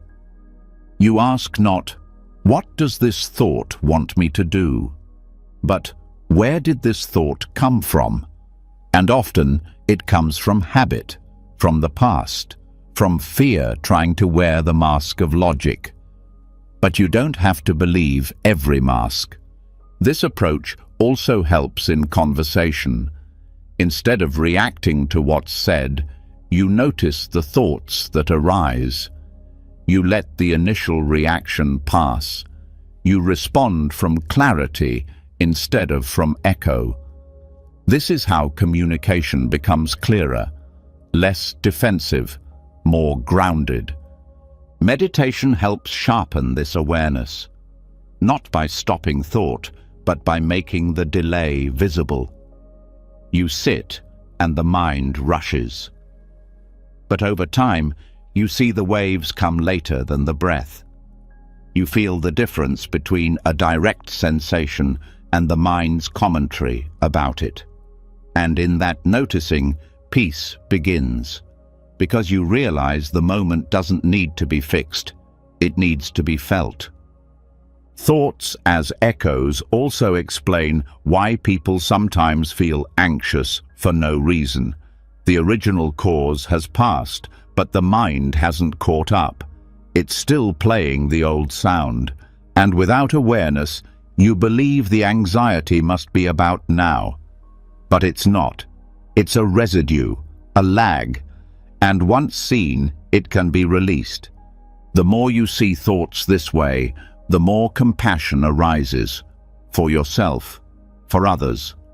Because you understand that most of what people say and do isn't about now, it's about then. They're reacting to echoes, just like you sometimes are. And when that's clear, forgiveness comes easier. So does patience. Tonight, as thoughts arise, notice their tone. Are they speaking about what's in front of you or something that already passed? Are they responding to the present or rehashing the past? Let each one rise, echo, and fall. Don't stop them. Don't chase them. Just let the echo fade on its own. That's how the signal becomes clearer. That's how silence grows, not from silence itself, but from not following the noise. From the moment we recognize thoughts as echoes, delayed, reactive, often outdated, the mind began to soften its grip. It became clear that not everything that rises within deserves attention, and not all mental noise is real-time truth. But now, an even subtler shift calls us forward. Beneath the thoughts, between the words, within the silence they leave behind, there is something else. Not empty space, but living stillness. And in that stillness, the deepest kind of peace begins. It doesn't come through more thinking. It comes through learning how to listen to what isn't said. There's a space that exists between thoughts, just as it does between spoken words. Most never notice it, because the mind is trained to chase meaning, to analyze content, to stay active. But peace is never found in the noise. It's found in the pause before the next thought arrives. It's found in the quiet that holds every word like sky holds clouds. When that quiet is touched, the mind rests, not because it has solved anything, but because it has remembered something simpler than solving: being. This practice is not about removing thought. It's about shifting where attention goes. Instead of clinging to the content of thoughts, you begin to rest in the space around them. Like noticing the silence before a bell rings, the quiet that holds the sound, the stillness between heartbeats. This isn't conceptual. It's direct, it's subtle, and it's life-changing once recognized. The mind moves fast because it believes thinking is survival. It jumps from one point to the next, filling space with explanations and plans and judgments. But none of that brings real rest. Rest begins in the pause, not because the pause is blank, but because it's full in a different way. Full of presence, full of depth, full of awareness that isn't chasing anything. You can begin this practice by listening, not to music, not to voices, but to silence itself. Sit for a moment and notice where sound stops, not just the absence of noise, but the quality of the stillness underneath. That stillness isn't passive, it's alert. It's alive. And the more you tune into it, the more the mind stops racing to fill it. This is the same with mental silence. You're thinking, and then a gap appears, a few seconds with no words. Most people miss it, but that gap is the doorway. It's the place where you stop being a thinker and start being awareness itself. Thought is loud. Presence is quiet. But quiet is not empty. It's complete in a different way. Words are tools, but space is the canvas. Without it, nothing can be seen clearly. When the mind lives only in words, it becomes like a song with no pauses, constant noise, no rhythm, no beauty. But when it begins to feel the space between notes, it starts to understand music, not just sound. That's what this practice invites, not just more inner dialogue, but awareness of the silence that gives thought its meaning. In conversation, this shows up as pausing before speaking, not rushing to respond, letting the silence hold what was said. This allows understanding to deepen.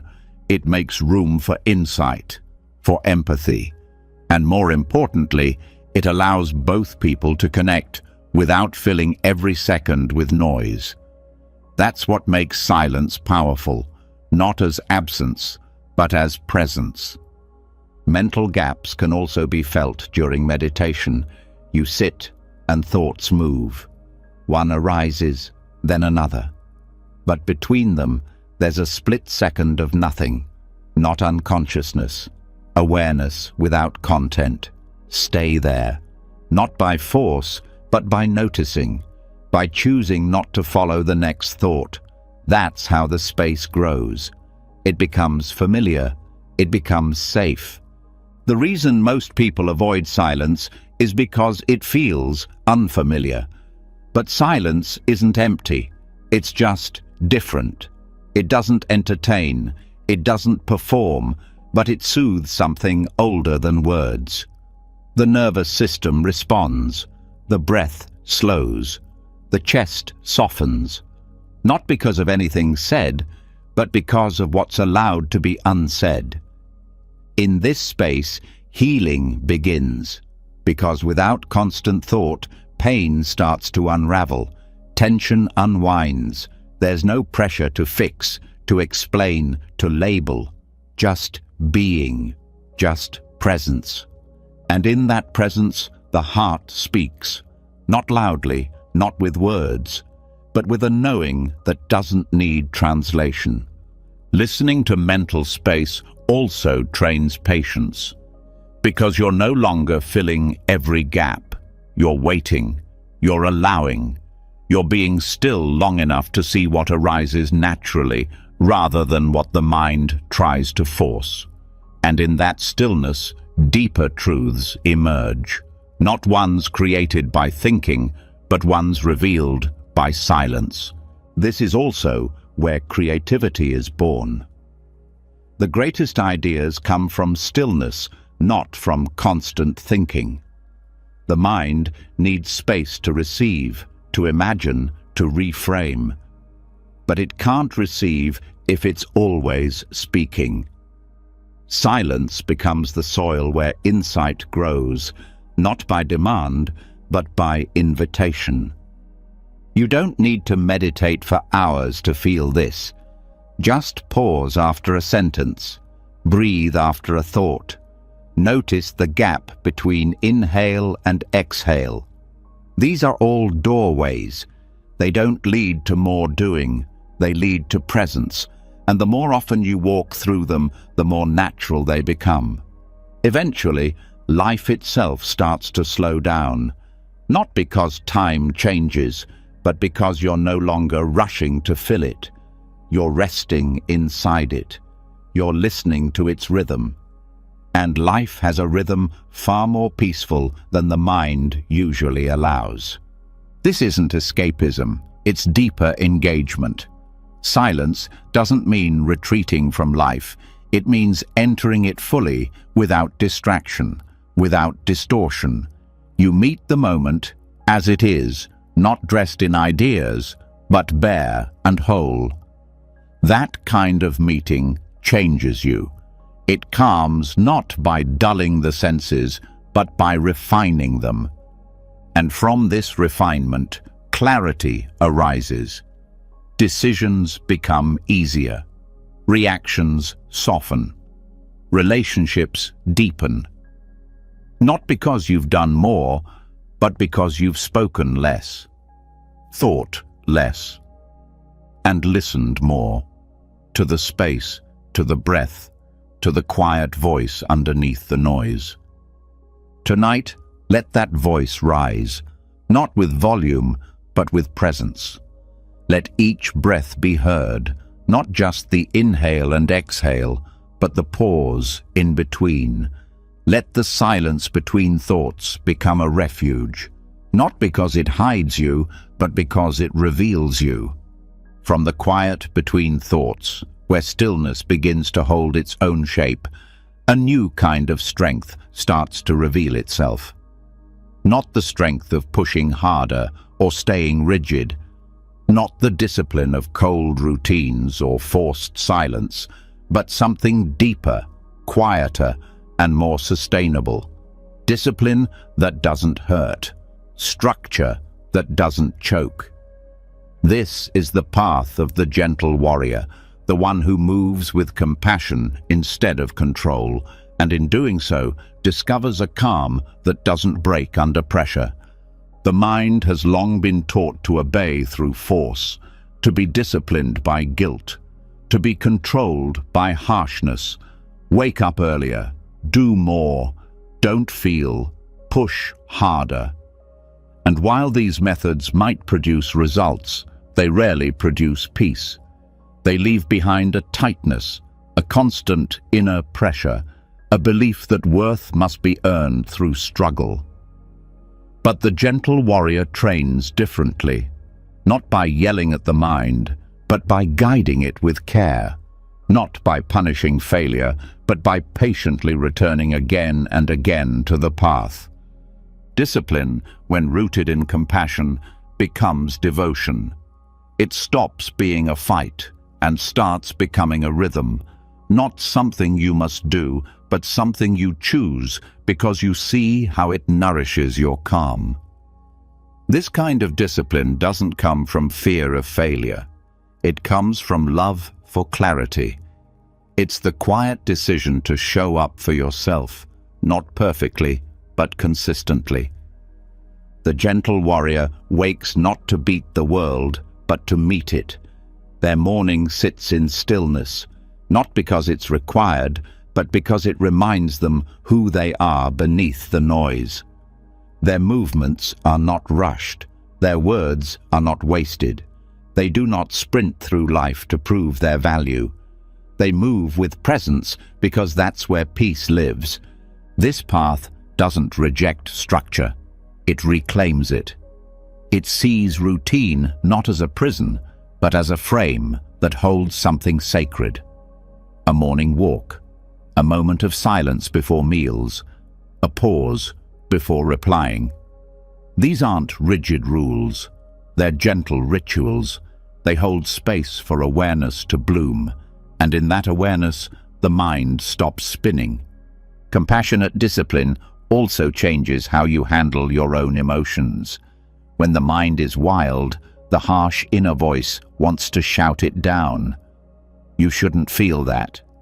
You're failing again. But the gentle warrior listens. They don't believe everything the mind says, but they don't attack it either. They guide it back with patience, with breath, with steady steps. This doesn't mean softness becomes laziness. The gentle warrior is committed, but their commitment is clean. It's not driven by shame. It's not fueled by the need to prove. It's rooted in understanding.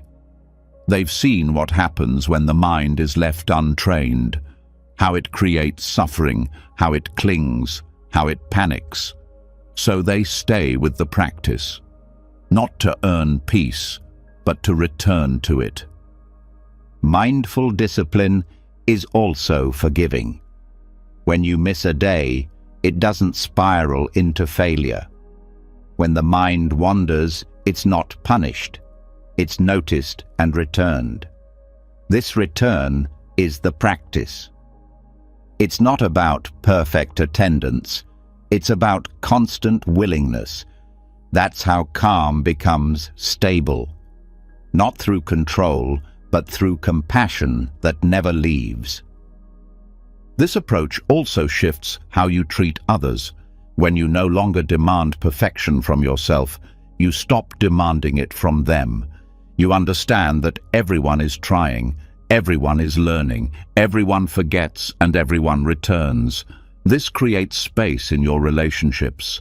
Patience grows, tension fades, because you've stopped using force as your primary tool. Even productivity changes. You still get things done, but you don't grind your spirit down to do it. You rest when tired. You move when ready. You focus not because you must, but because your mind has learned how to stay. This is a different kind of power. It doesn't flash. It doesn't dominate, but it lasts. The gentle warrior also knows how to say no. Not out of anger, but out of clarity.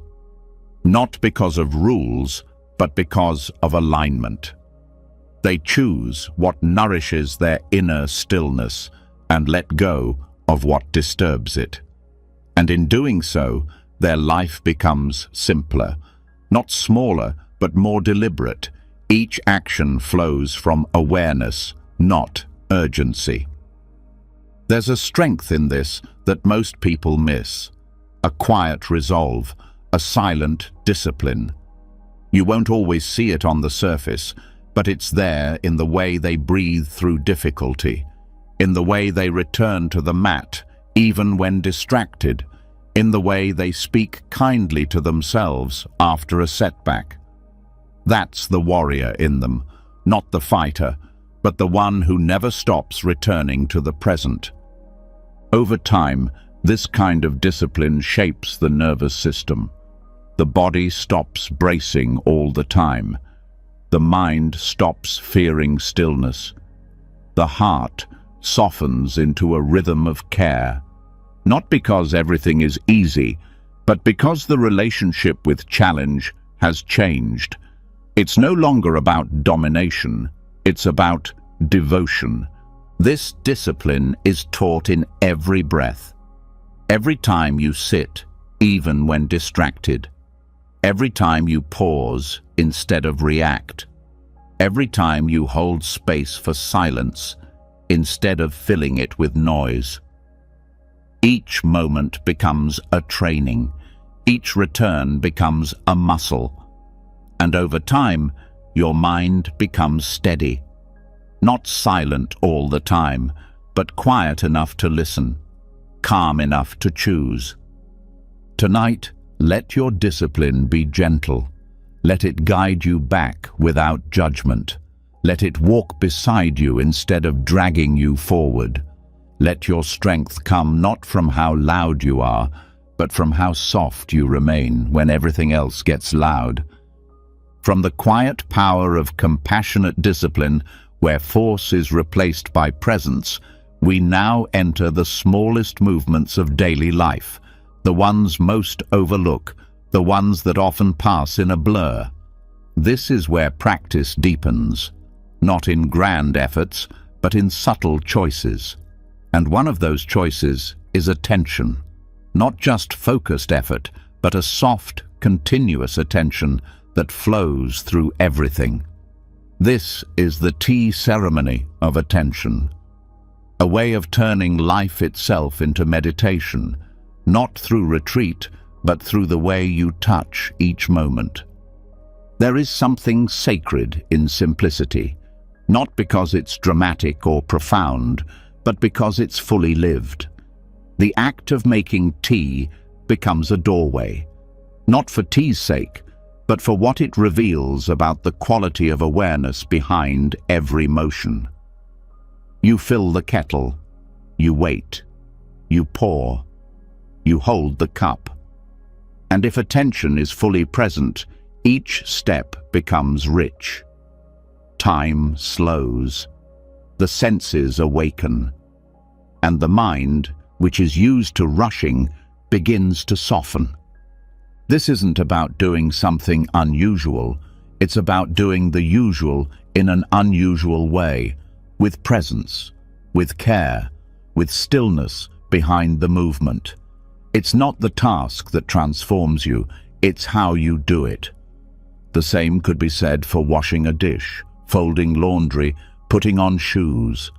Any act, when met with full awareness, becomes a form of stillness. The tea ceremony is a metaphor for this way of living. Every step is intentional, not rushed, not mindless. It invites a kind of rhythm that pulls you back from the storm of overthinking and into the simplicity of now. When the hand moves slowly, the mind follows. When the cup is held with care, the heart steadies. When no part of the process is skipped over, life stops being something to get through. It becomes something to be with. This is how calm becomes a lifestyle, not just a meditation goal. When attention infuses daily life, the nervous system finds regulation not just during practice, but between practices. The mind stops bouncing between tasks and starts moving with them. The body stops bracing against the next thing and begins to soften into the one you're already doing. Even the breath changes. During these small acts of attention, the breath naturally deepens. The heart rate slows. The chatter of the mind dims, not because you forced it to, but because it no longer has momentum. This is the power of deliberate attention. It doesn't push the mind away, it gently leads it home. The most important part of this practice is remembering. Noticing when you're lost in distraction and then gently returning to the present act. That return is everything. That's the whole path. Whether you're holding a teacup or tying your shoelace or closing a door, it's not about the act. It's about the quality of mind you bring to it. Are you there? Or are you rushing ahead? Are you feeling what's in your hands? Or are you stuck in thought? This doesn't mean every moment will be deep. Some will be dull. Some will be noisy. Some will come with frustration or fatigue. But even those moments can be met with attention. You don't need peace to practice. You practice to find peace. And sometimes the practice is simply being aware that you're distracted and staying kind to yourself as you return. Attention is not force, it's invitation. It says, "Come back, this moment is enough." And that message, repeated throughout the day, becomes a kind of healing. You stop chasing intensity and start trusting presence. You stop needing special circumstances and start finding the sacred in what's already here. This way of living also builds resilience. Because when life gets messy, the habit of attention holds you. The mind doesn't spiral as fast. The breath stays more steady. The body feels safer. Not because you're controlling everything, but because you're with it, fully. And that witness is grounding. When tea becomes meditation, so does everything else. Eating becomes slower. Walking becomes quieter. Conversations become deeper, not because of what's said, but because you're fully there to listen. Distractions will still come, but they lose their grip. You've trained yourself to return, to pause, to feel. Even boredom transforms. What once felt dull becomes rich. What once felt repetitive becomes a rhythm. Attention reveals texture in everything. Warm water on your hands, the weight of a cup, the sound of breath through your nose. None of it is spectacular, but all of it is alive. And being with that aliveness is the beginning of true contentment. This practice also nourishes gratitude. When you're present with what you do, you start to appreciate it. Not as a concept, but as a felt sense. Gratitude isn't always a big feeling. Sometimes it's the quiet thankfulness that comes from being here fully, from tasting your tea, from hearing your footsteps, from feeling your heartbeat. Over time, attention becomes less about effort and more about flavor. It becomes the way you season your life, the way you meet each moment with care, not because it's perfect, but because it's real. That's where calm is built, not from what's happening, but from how fully you are with it. Tonight, let this be your ceremony. Whatever you're doing, even now, listening, can be the bowl, the teacup, the breath, the anchor. Let your mind rest not in silence, but in softness. Let your actions be gentle. Let your pace be slow enough to feel what's really happening. From the soft practice of infusing daily life with attention, where even tea becomes a path to presence, the mind begins to reveal its deeper patterns. And one of the clearest patterns, once you're quiet enough to notice it, is the loop, the replay. The thought that arrives not because it belongs to the moment, but because it hasn't been released from the past. These are ghost thoughts, not real in the present, but haunting all the same. They echo without roots, and the more they're believed, the more the present becomes a shadow of what's already over. There is a moment in practice when this becomes obvious. You're sitting in silence or moving through your day, and suddenly the mind brings back an old scene, a mistake, a memory, a conversation that ended years ago, and for a second it feels urgent. But when you look closely, you realize this isn't now, it's a ghost, and it only has power if you follow it. Ghost thoughts are sticky because they arrive with emotion. They wear the tone of guilt, anger, sadness, or fear. That's how they slip past unnoticed, because the feeling makes them seem true. But they're not new. They're echoes, mental recordings on repeat. They didn't rise from this moment. They rose from the residue of moments you haven't finished letting go. Buddhism teaches that the mind clings, not just to pleasure or identity, but to pain. Not because it enjoys it, but because it thinks it still needs it. That somehow, by revisiting the hurt, safety will be created. That reviewing the failure will prevent it from happening again. But this is a misunderstanding. The mind's repetition is not always wisdom. Often it's habit, and habits can be changed when seen clearly. Recognizing ghost thoughts starts with awareness. When a familiar loop arises, pause. Ask yourself, is this happening, or has it already happened? Does this thought belong to this breath? Or am I rehearsing something that isn't even here? That moment of questioning creates space. And in that space, the loop can lose its grip. It's also important to understand that these thoughts aren't your fault. They're the mind doing what it's trained to do: protect, prepare, process. But left unchecked, they stop protecting and start poisoning.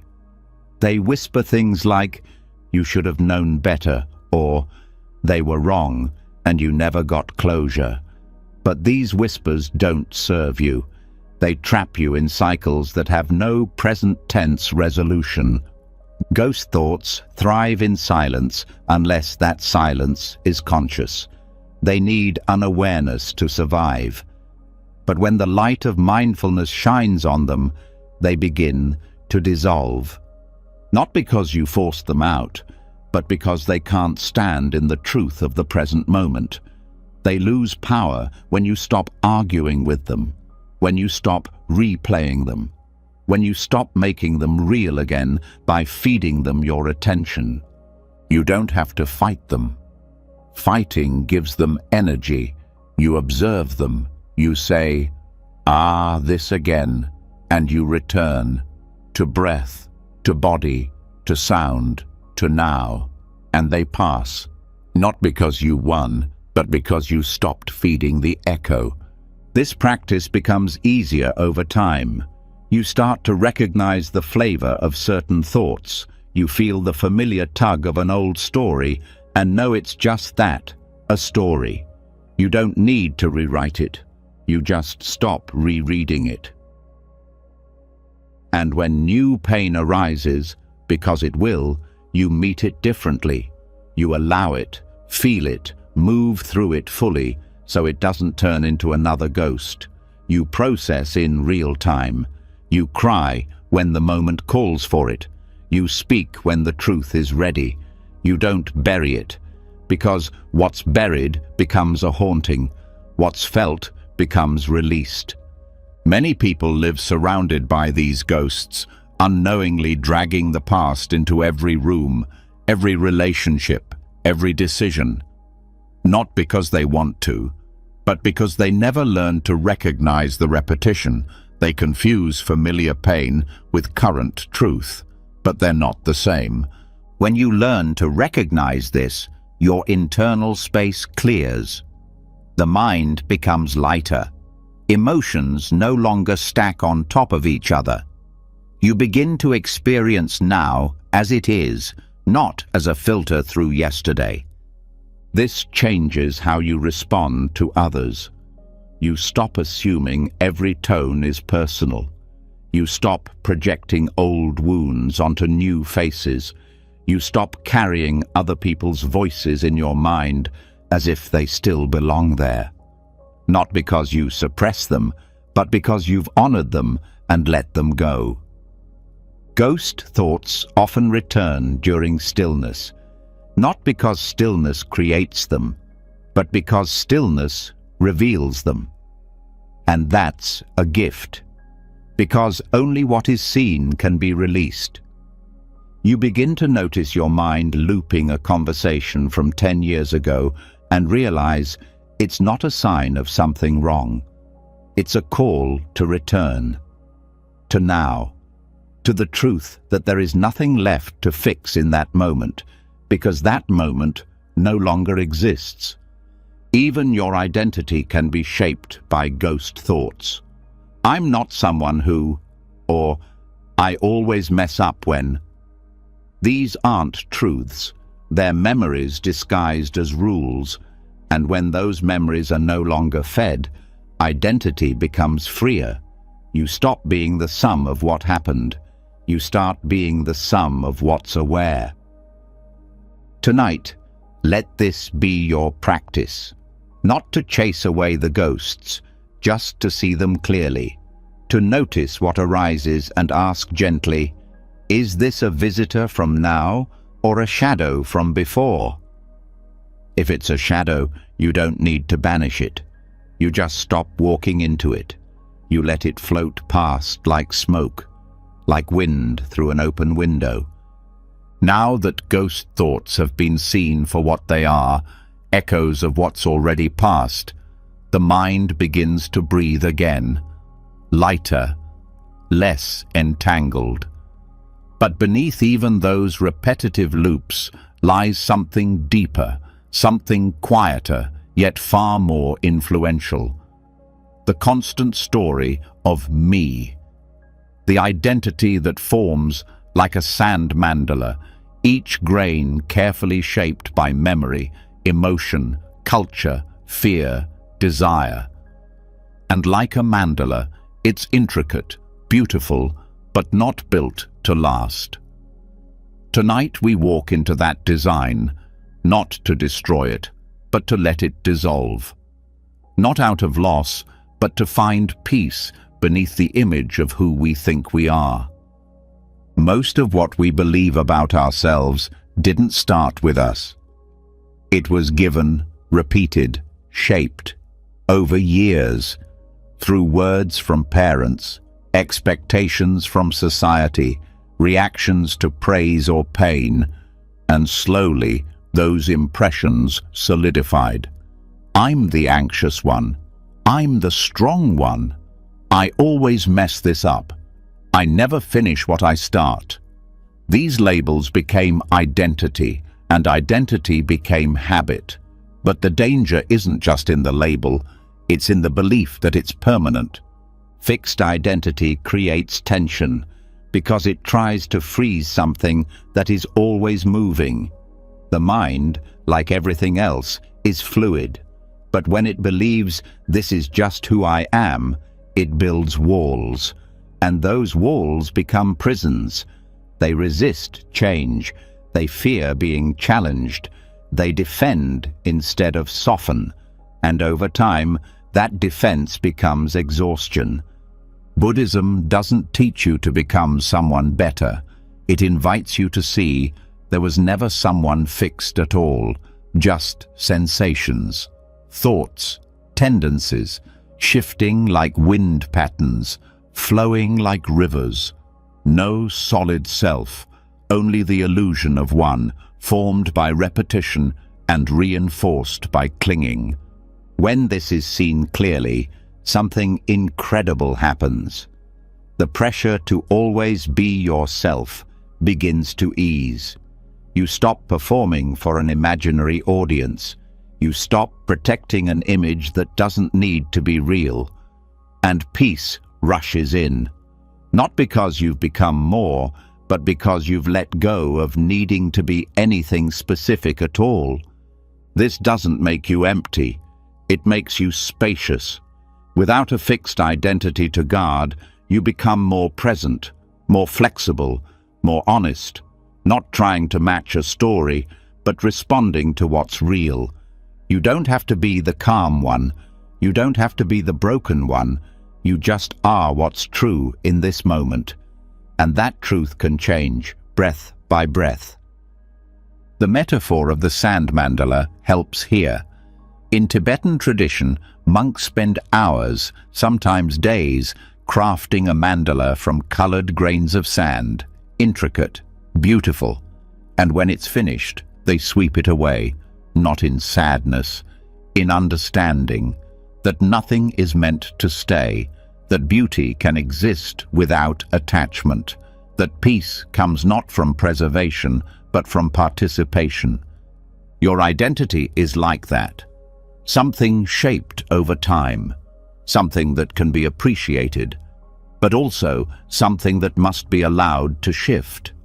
The person you were a year ago is gone. The version of you from childhood doesn't exist. Even who you were this morning has changed slightly. The illusion is thinking that a single version of you has ever been the full truth. This insight is not meant to destabilize, it's meant to liberate. Because when the self isn't fixed, growth becomes natural. You're not betraying yourself when you evolve. You're not being fake when you change. You're responding to the present with a mind that's no longer locked in old blueprints. Even emotions are shaped by identity. If you believe, I'm an angry person, anger becomes expected. If you believe, I'm weak, fear becomes familiar. But these are roles, not facts. They are chapters, not the whole book. And when the mind no longer clings to a single storyline, new responses can emerge, gentler ones, wiser ones. This also changes how we relate to others. When you no longer fix your own identity, you stop fixing theirs.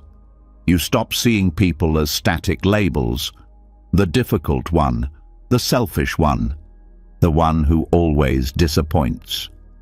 And in that softening, compassion grows, not as a practice, but as a byproduct of seeing others as fluid too. Letting identity dissolve doesn't mean losing boundaries. It means letting those boundaries be shaped by presence, not by old definitions. You can still say no, you can still walk away, but not from ego, from clarity, not to defend who you think you are, but to care for what's truly unfolding. This fluidity also brings creativity. When you're not trying to stay consistent, you can try new things. You can surprise yourself. You can fail without it being a personal crisis. You can learn faster because you're not protecting your image, you're nurturing your growth. It also brings ease to transitions. Endings hurt less. Beginnings feel less pressured. Because you're not dragging a heavy self through every door. You're moving lightly.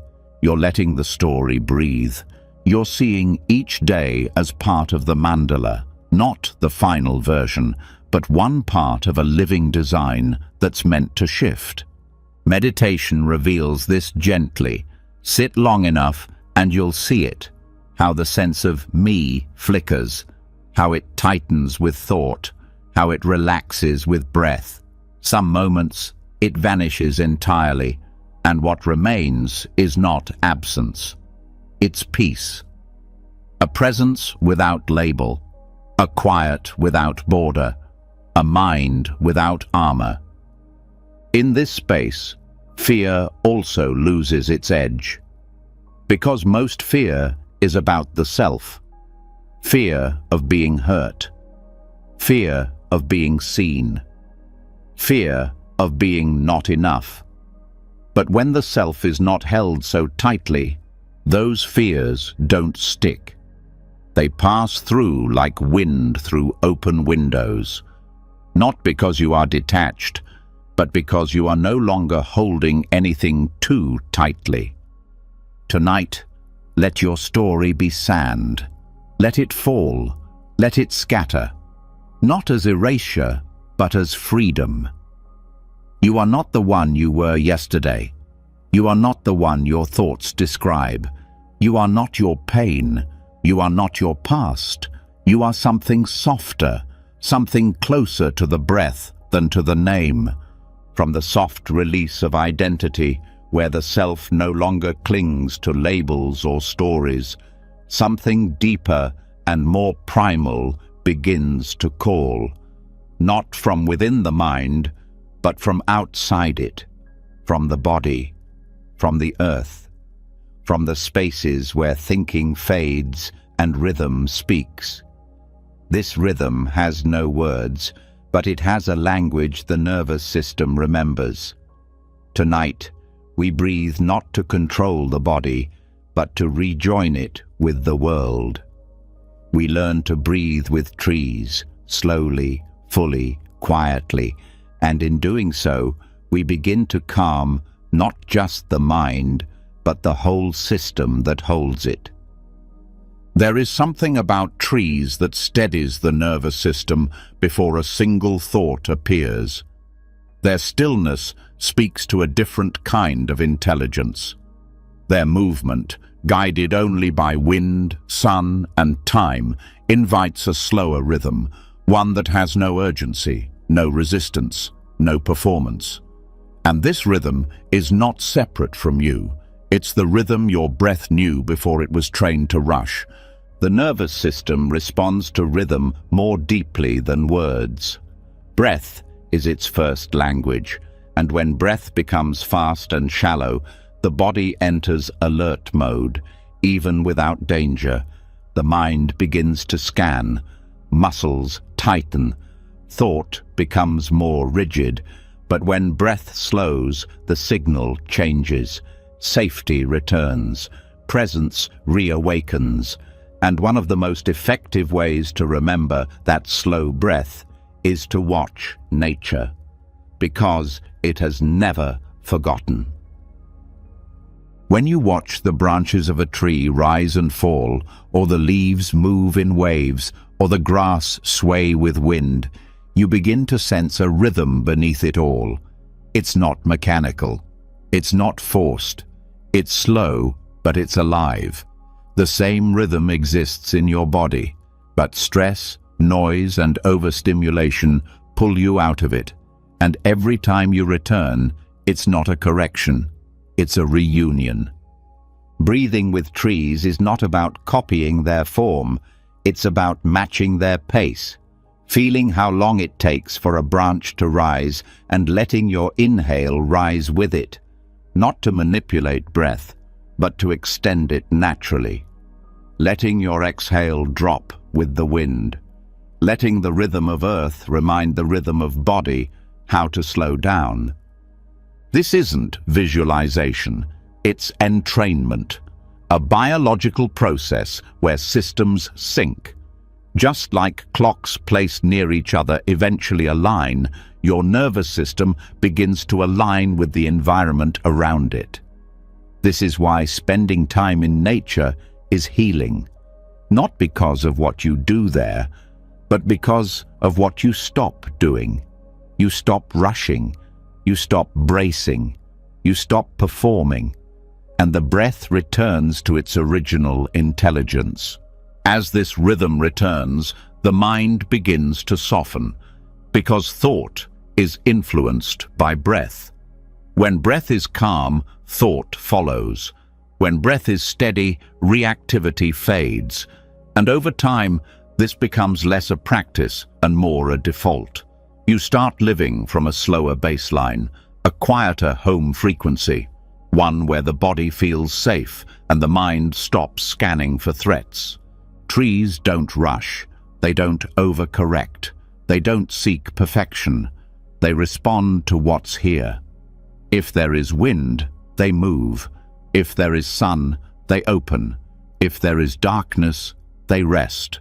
This is wisdom in motion, and this same wisdom lives in you. It's just been covered by thought, by habits, by speed. Letting yourself breathe with trees isn't about escaping life. It's about syncing with a rhythm that holds all of life. One that includes joy and sorrow, light and shadow. One that doesn't panic when things shift because it knows how to adapt, how to return, how to root. This practice can be done anywhere nature exists. Sit by a tree, stand by a river, walk through a field. Don't try to meditate. Just watch, just feel, just breathe. Let the body find its rhythm again. Let the breath extend without counting. Let the eyes soften. Let the skin listen to wind. Let the muscles drop what they don't need. Even in a city, this can be felt. One tree is enough. One patch of sky. One moment of sun on your hands. You don't need silence. You don't need distance. You just need presence. Because rhythm doesn't depend on place. It depends on attention. This is not a technique to fix something. It's a way of returning to what isn't broken. You are not training your breath. You are untraining the habits that pulled it out of harmony. And when that harmony returns, something very old inside you relaxes. A kind of remembering, a kind of homecoming. Over time, this changes your emotional life. Emotions rise and fall, but they don't flood. You feel sadness without collapse. You feel joy without clinging, because your breath has taught your body that waves are safe, that rhythm can hold pain, that calm is not the absence of feeling, but the container that holds it gently. You also begin to feel time differently. When synced with natural rhythm, minutes stretch, hours soften. There is more space between events, less rush, more breath between words, more presence between tasks. Life stops feeling like something to catch up with and starts feeling like something to move inside of. This movement is not linear, it's seasonal. Like trees, your energy changes, your focus shifts, and when you honor that cycle, you stop forcing productivity. You rest when it's time to rest. You act when it's time to act. And your nervous system thanks you by staying more regulated, more balanced, more capable of presence. This practice also changes how you relate to others. You stop matching their anxiety. You stop rushing their silence. You hold space like a tree holds shadow, without needing to fix, without rushing to speak. Your calm becomes contagious, not because you try, but because your breath teaches others how to slow down too. Let this be your practice tonight. Not deep breath, not forced breath, just natural rhythm. Inhale like the leaf rises, exhale like the branch lowers. Let nature become the metronome. Let stillness become the teacher. Let every breath become a reunion with a pace that brings peace. Now that the breath has been returned to its natural rhythm, guided not by effort but by the slow movement of trees, something deeper starts to settle. A calm that doesn't come from doing less, but from needing less. The nervous system no longer scrambles to keep up. The mind no longer needs to justify every moment. There is a silence forming, not just between thoughts, but inside desire itself. And in that space, another truth becomes clear. Peace isn't found by getting more. It begins when you realize you already have enough. This is the robe of enough, the heart of Buddhist simplicity, and the end of restless wanting. Restlessness is born from the belief that something is missing. The mind reaches out for more. more comfort, more success, more attention, more understanding. But each time it grasps, the moment is left behind. The more it chases, the less it rests. And slowly, without noticing, peace is pushed further away, not by suffering, but by wanting. In Buddhist tradition, monks wear a robe that symbolizes simplicity. It is not just clothing, it is a statement, a reminder. It represents the letting go of excess, of clutter, of complication. And although most people won't wear such a robe, the invitation is the same, to live in a way that says, "This is enough." Not as resignation, but as freedom. The robe of enough isn't made of fabric. It's made of choices, of not needing to prove, of not always searching, of not turning every moment into a stepping stone to the next. It's woven from contentment, from the courage to be still in what is already here, and from the clarity to see how much energy is lost to wanting.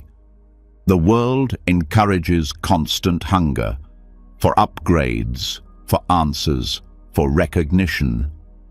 And while wanting is human, endless wanting is suffering.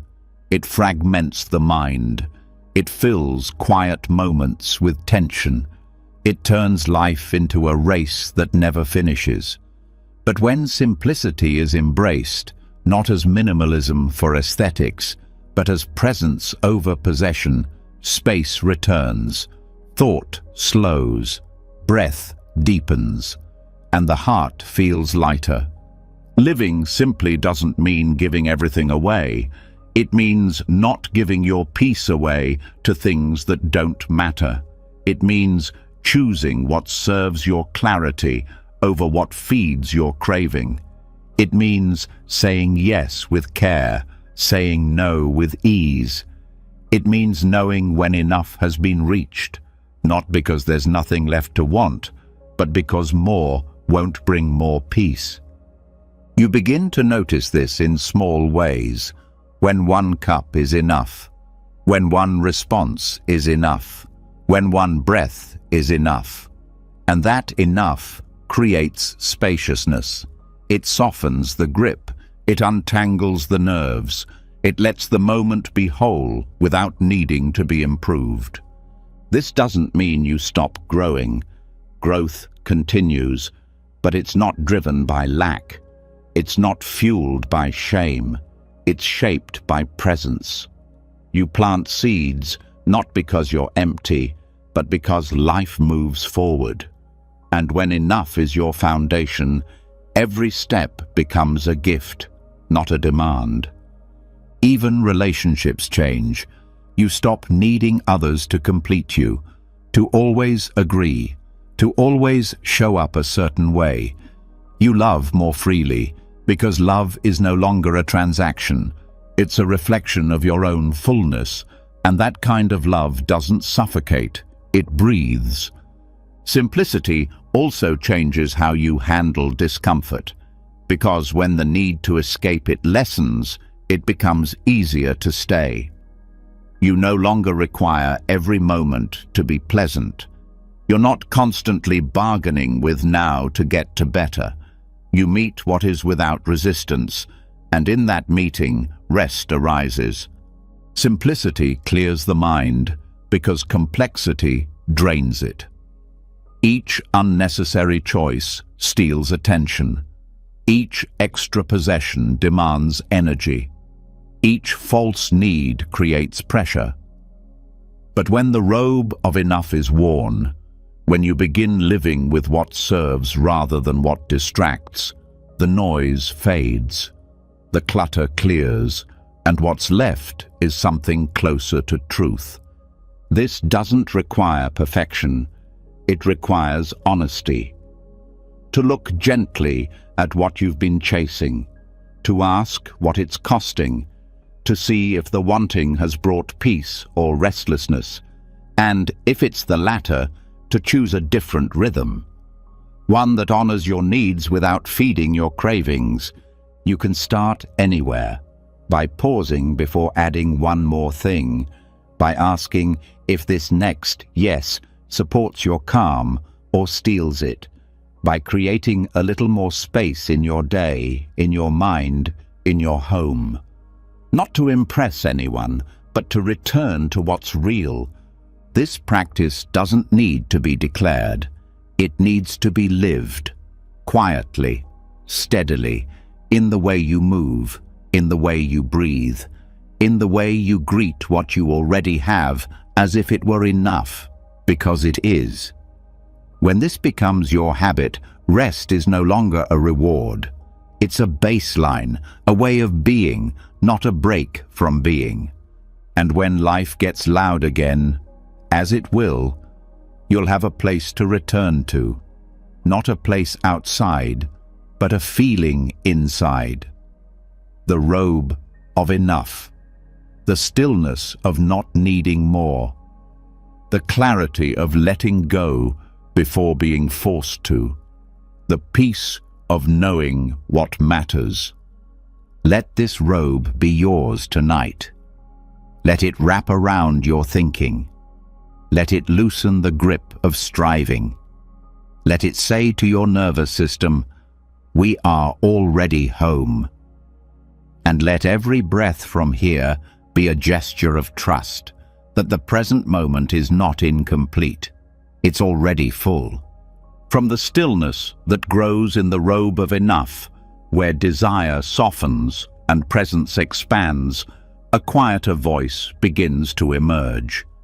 Not one of discipline or denial, but of guidance. It doesn't demand more. It asks for depth. It doesn't shout. It points. Cravings haven't disappeared. They've simply begun to be seen for what they really are. Signals, not problems to suppress, but invitations to nourish something deeper. Now we meet these signals not with judgment, but with focus. And what we feed is no longer the restless mind. It's the inner monk, the part of us that's always been seeking something sacred beneath the noise. Cravings don't come from nowhere. They arise because something inside wants attention. But the mind often misinterprets the signal. It thinks hunger means food, that boredom means stimulation, that sadness means escape. So it grabs whatever's closest: sugar, scrolling, distraction. But these don't satisfy, they sedate. The signal keeps returning because the need was never met. Buddhism teaches not to fight craving, but to understand it, to meet it with presence, to look underneath.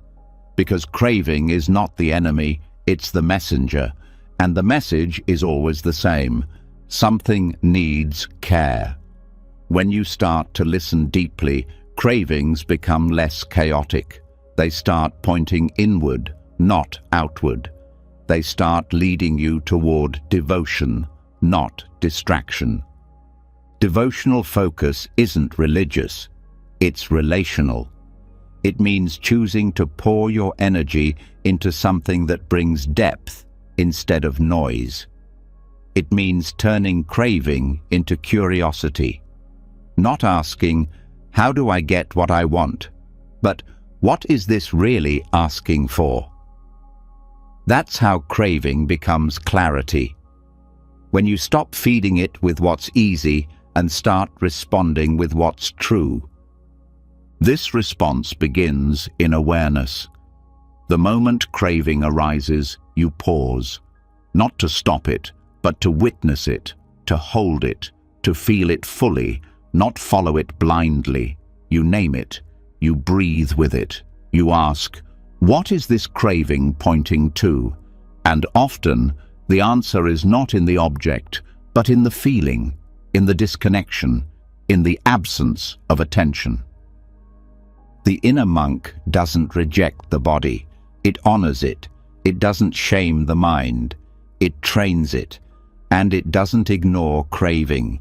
It refines it, turns it from addiction to devotion, from compulsion to choice, from emptiness to fullness, not by force, but by redirection, by feeding the part of you that craves stillness more than sugar, connection more than comfort, purpose more than pleasure. Craving often arises in stillness because the mind is used to constant input. So when it gets quiet, the mind panics. It wants something to grab. But if you stay, if you breathe, if you listen, you'll find that underneath the craving is not hunger. It's a longing for presence, for peace, for meaning. And when you give it that, the craving quiets, not because it was crushed, but because it was heard. This is the practice. Turn craving into inquiry. Not, how do I make this go away, but what is this asking me to see? And then offer that. A breath, a walk, a prayer, a moment of attention to the body, a gentle touch to the chest. A return to something that feeds the monk inside you, not the merchant, not the addict, not the chaser, but the watcher, the still one, the one who wants less, but lives more deeply. Over time, this changes your relationship with all forms of desire. You don't reject them, you read them. A craving for connection becomes a call to speak truthfully. A craving for success becomes a call to serve. A craving for comfort becomes a call to slow down. Each one becomes a gate. Each one becomes a teacher. This also rewires your nervous system. Because when craving is met with conscious attention instead of quick reward, the body stops chasing false highs. It begins to stabilize, to regulate. You no longer need dopamine spikes to feel okay. You need presence, and presence doesn't crash, it sustains. Feeding the inner monk means building habits that anchor you in clarity, not out of pressure, but out of reverence. You wake up and offer your first breath to the present moment. You eat with attention. You walk without rushing. You speak from center. You do these things not because they're easy, but because they nourish a part of you that junk pleasure never could. And when you fall, when you give in to the old cravings, you don't collapse in shame. You don't spiral. You return. You say, I fed the wrong part today. That's okay. I'm still learning how to listen. And then you come back. To the quiet, to the choice, to the part of you that is never in a hurry. This approach isn't strict, it's gentle. It doesn't create rules, it creates space. Space to respond instead of react. Space to choose the deeper nourishment. To feel when you're feeding fear or feeding clarity. To sense when you're chasing approval or returning to presence. Over time, craving becomes less sharp. Not because you've dulled yourself, but because you've fed the hunger behind it. You've learned to give yourself what you actually need: stillness, meaning, care, connection. And in doing so, the craving becomes quiet, like a child who has finally been held. Let this be your practice tonight. Not to fight craving, not to shame it, but to see it clearly, to ask it what it needs, to walk it to the well and let it drink from something real. A breath, a truth, a silence that holds. From the moment craving softened and was gently rerouted toward deeper nourishment, a new kind of silence began to bloom. Not the silence of denial or absence, but the silence that grows when the search ends, when the mind stops chasing something to complete itself.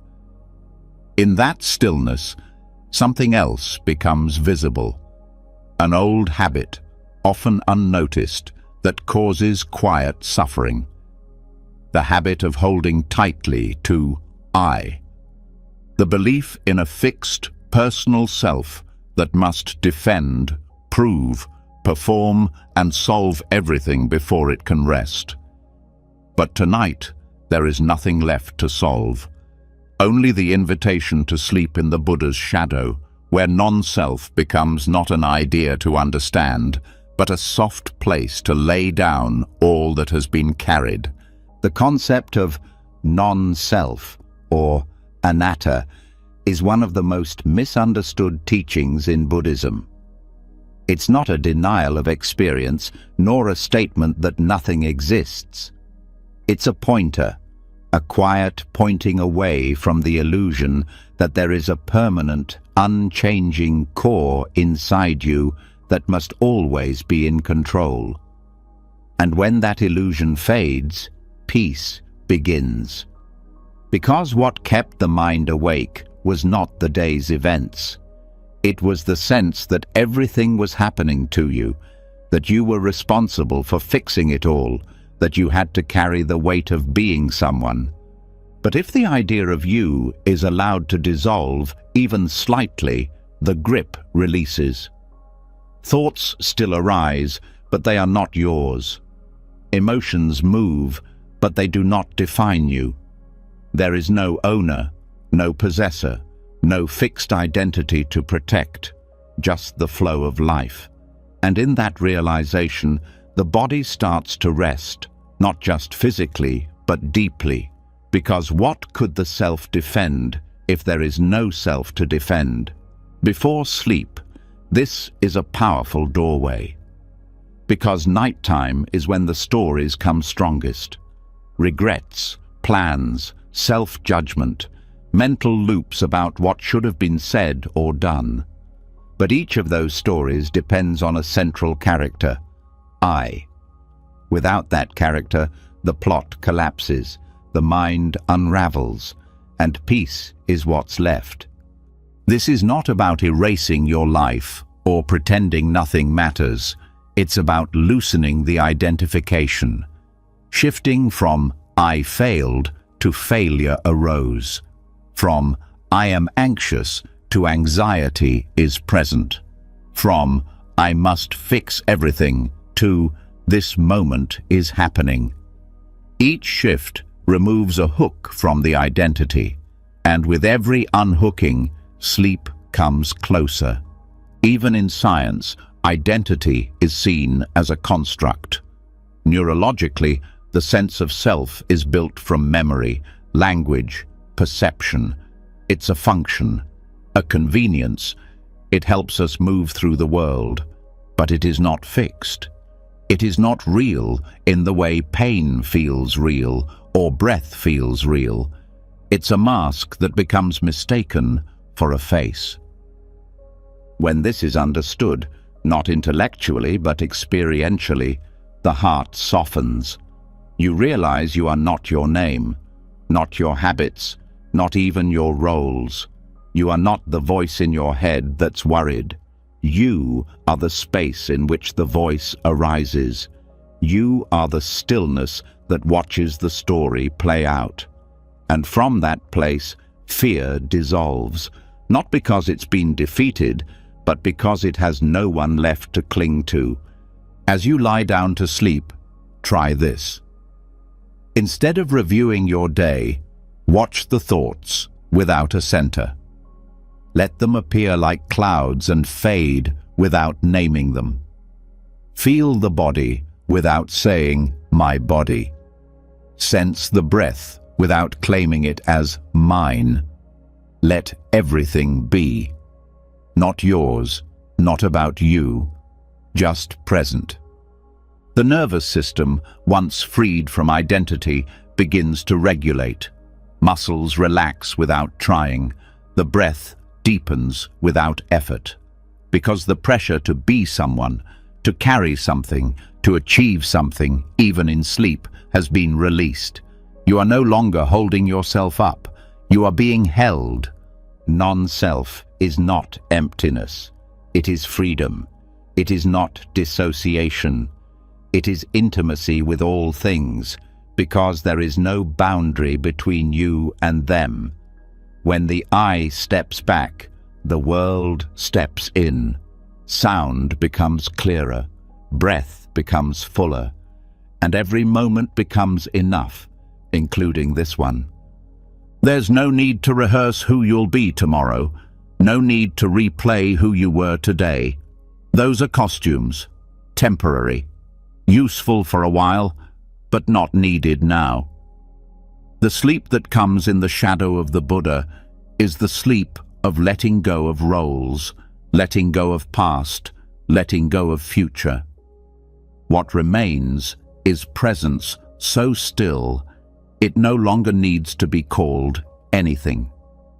Even dreams shift when non-self is remembered.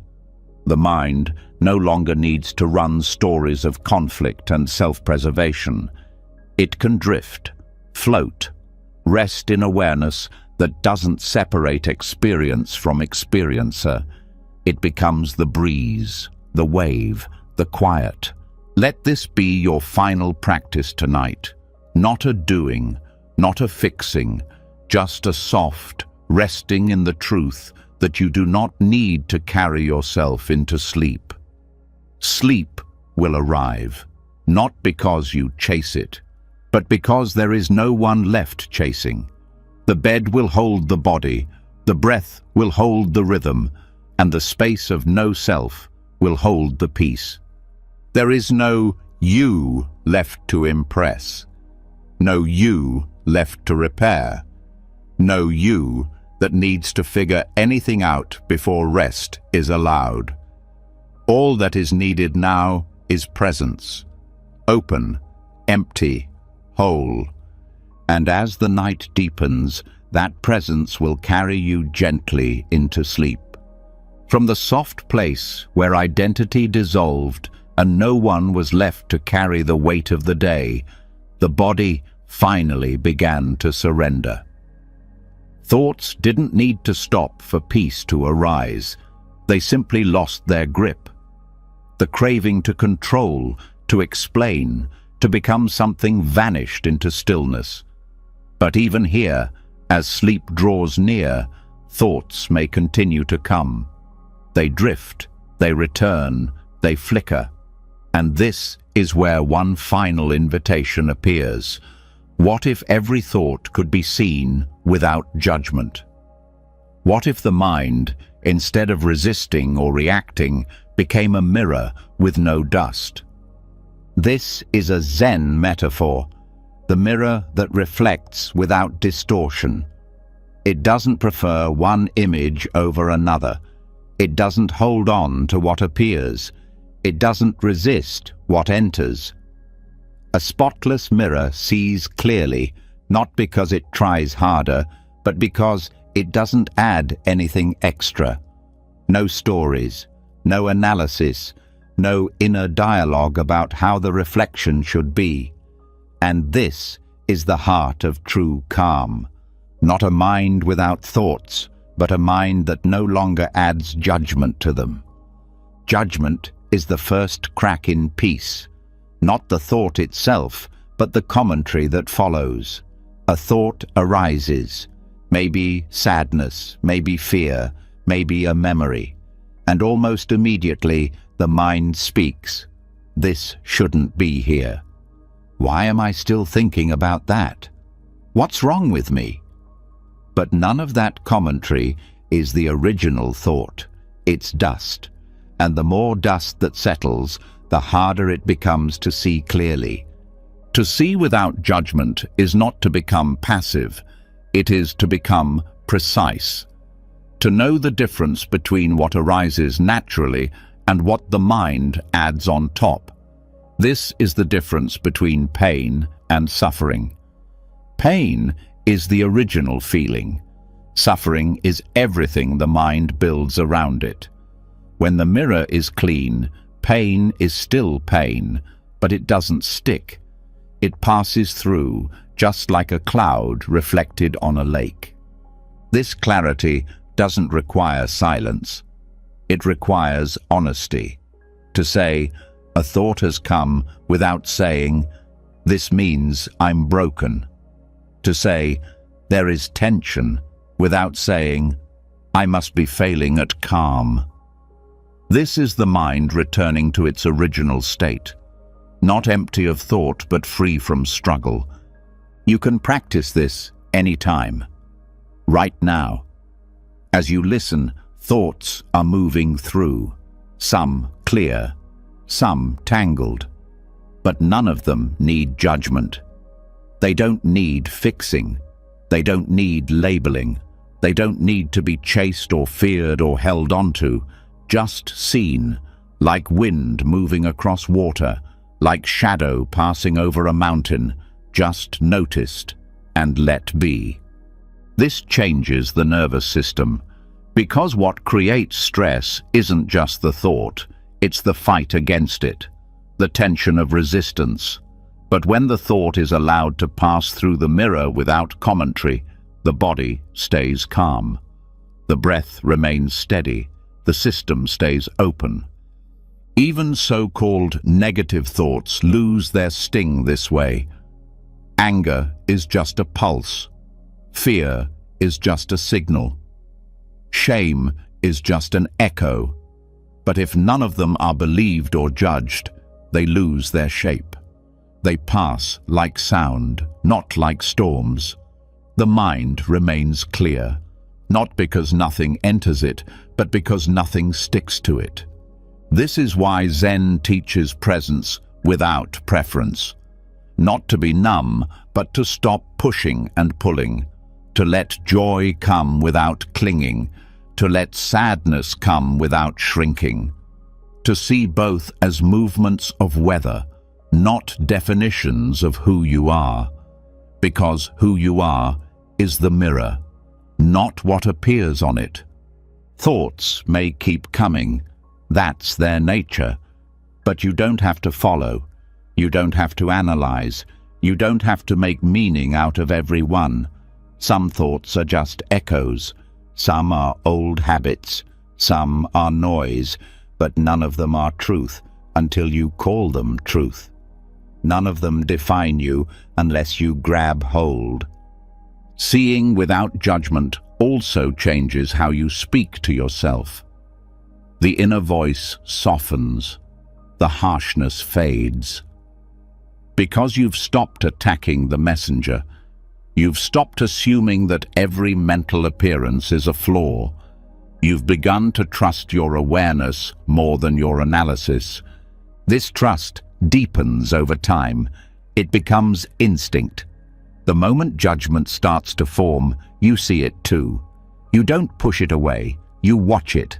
And even judgment, when seen clearly, loses its sharpness. It becomes just another reflection, just another thought to let pass.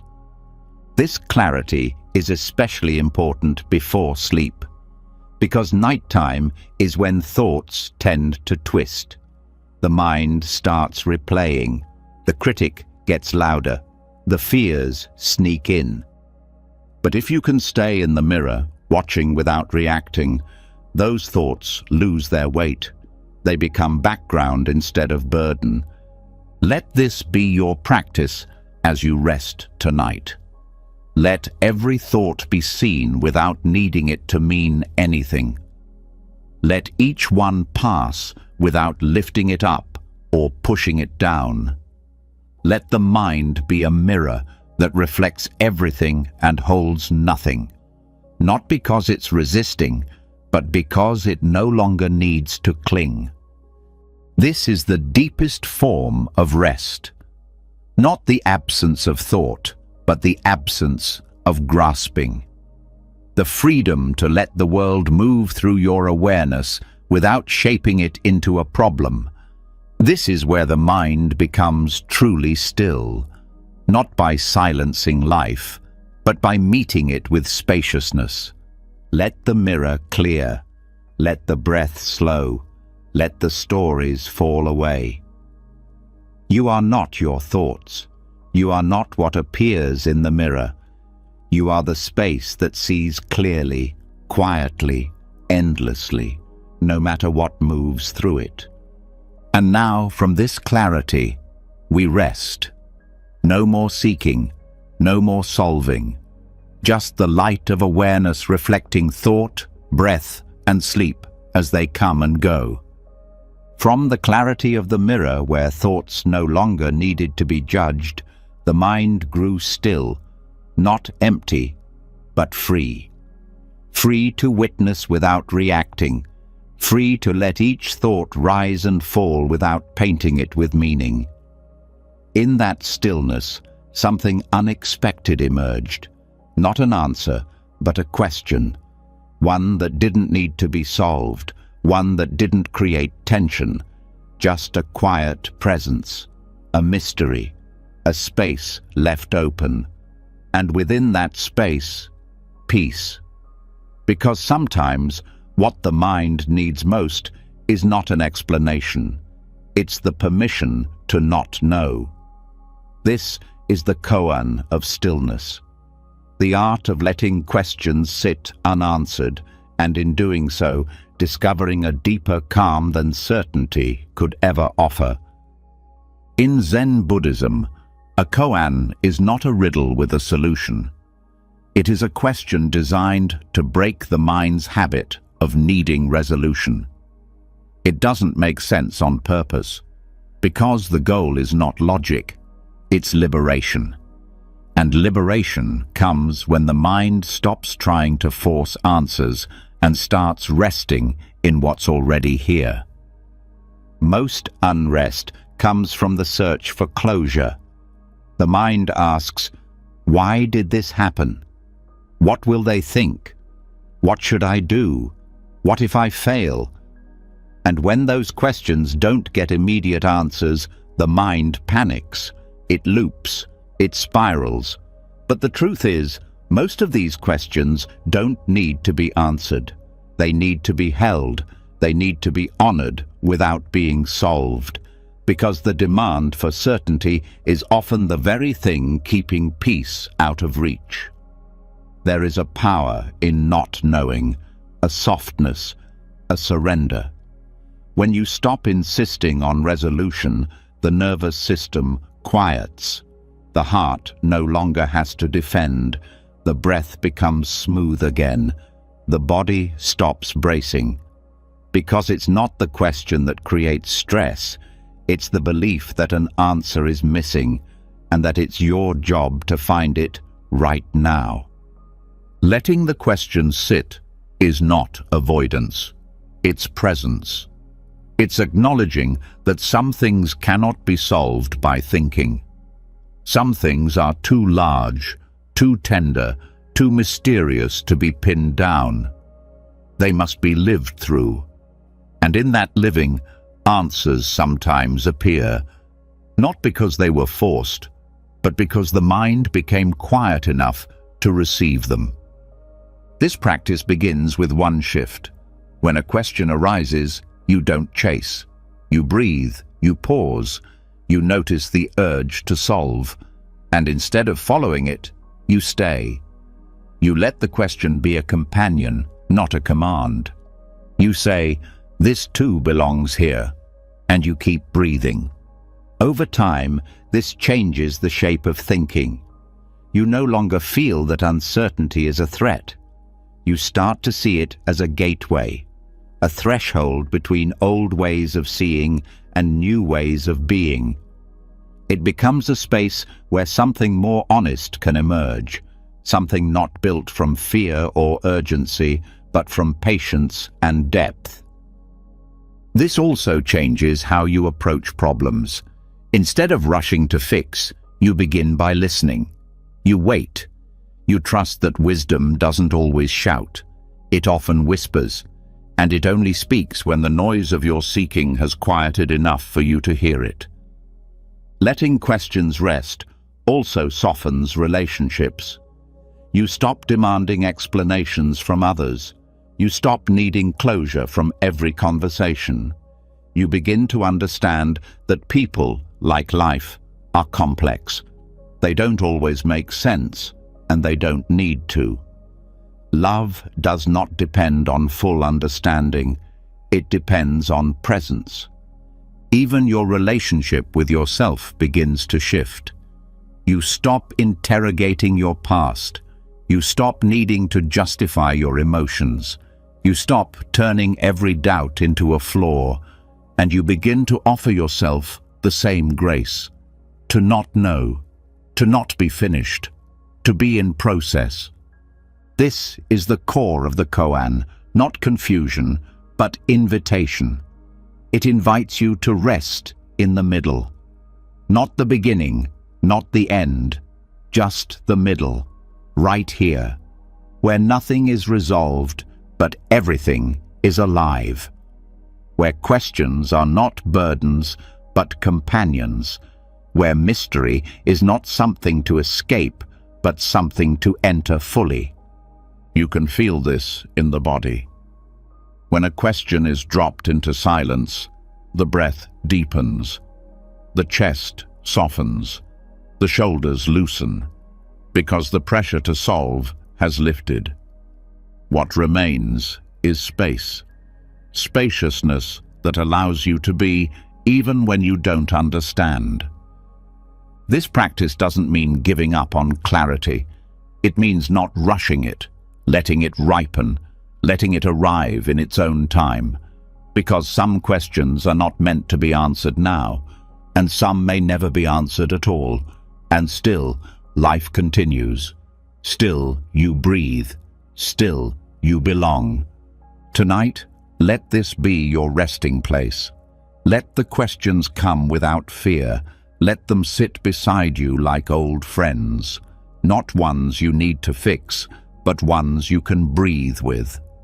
What will tomorrow bring? Let that question stay unanswered. Why do I still feel this way? Let that question rest.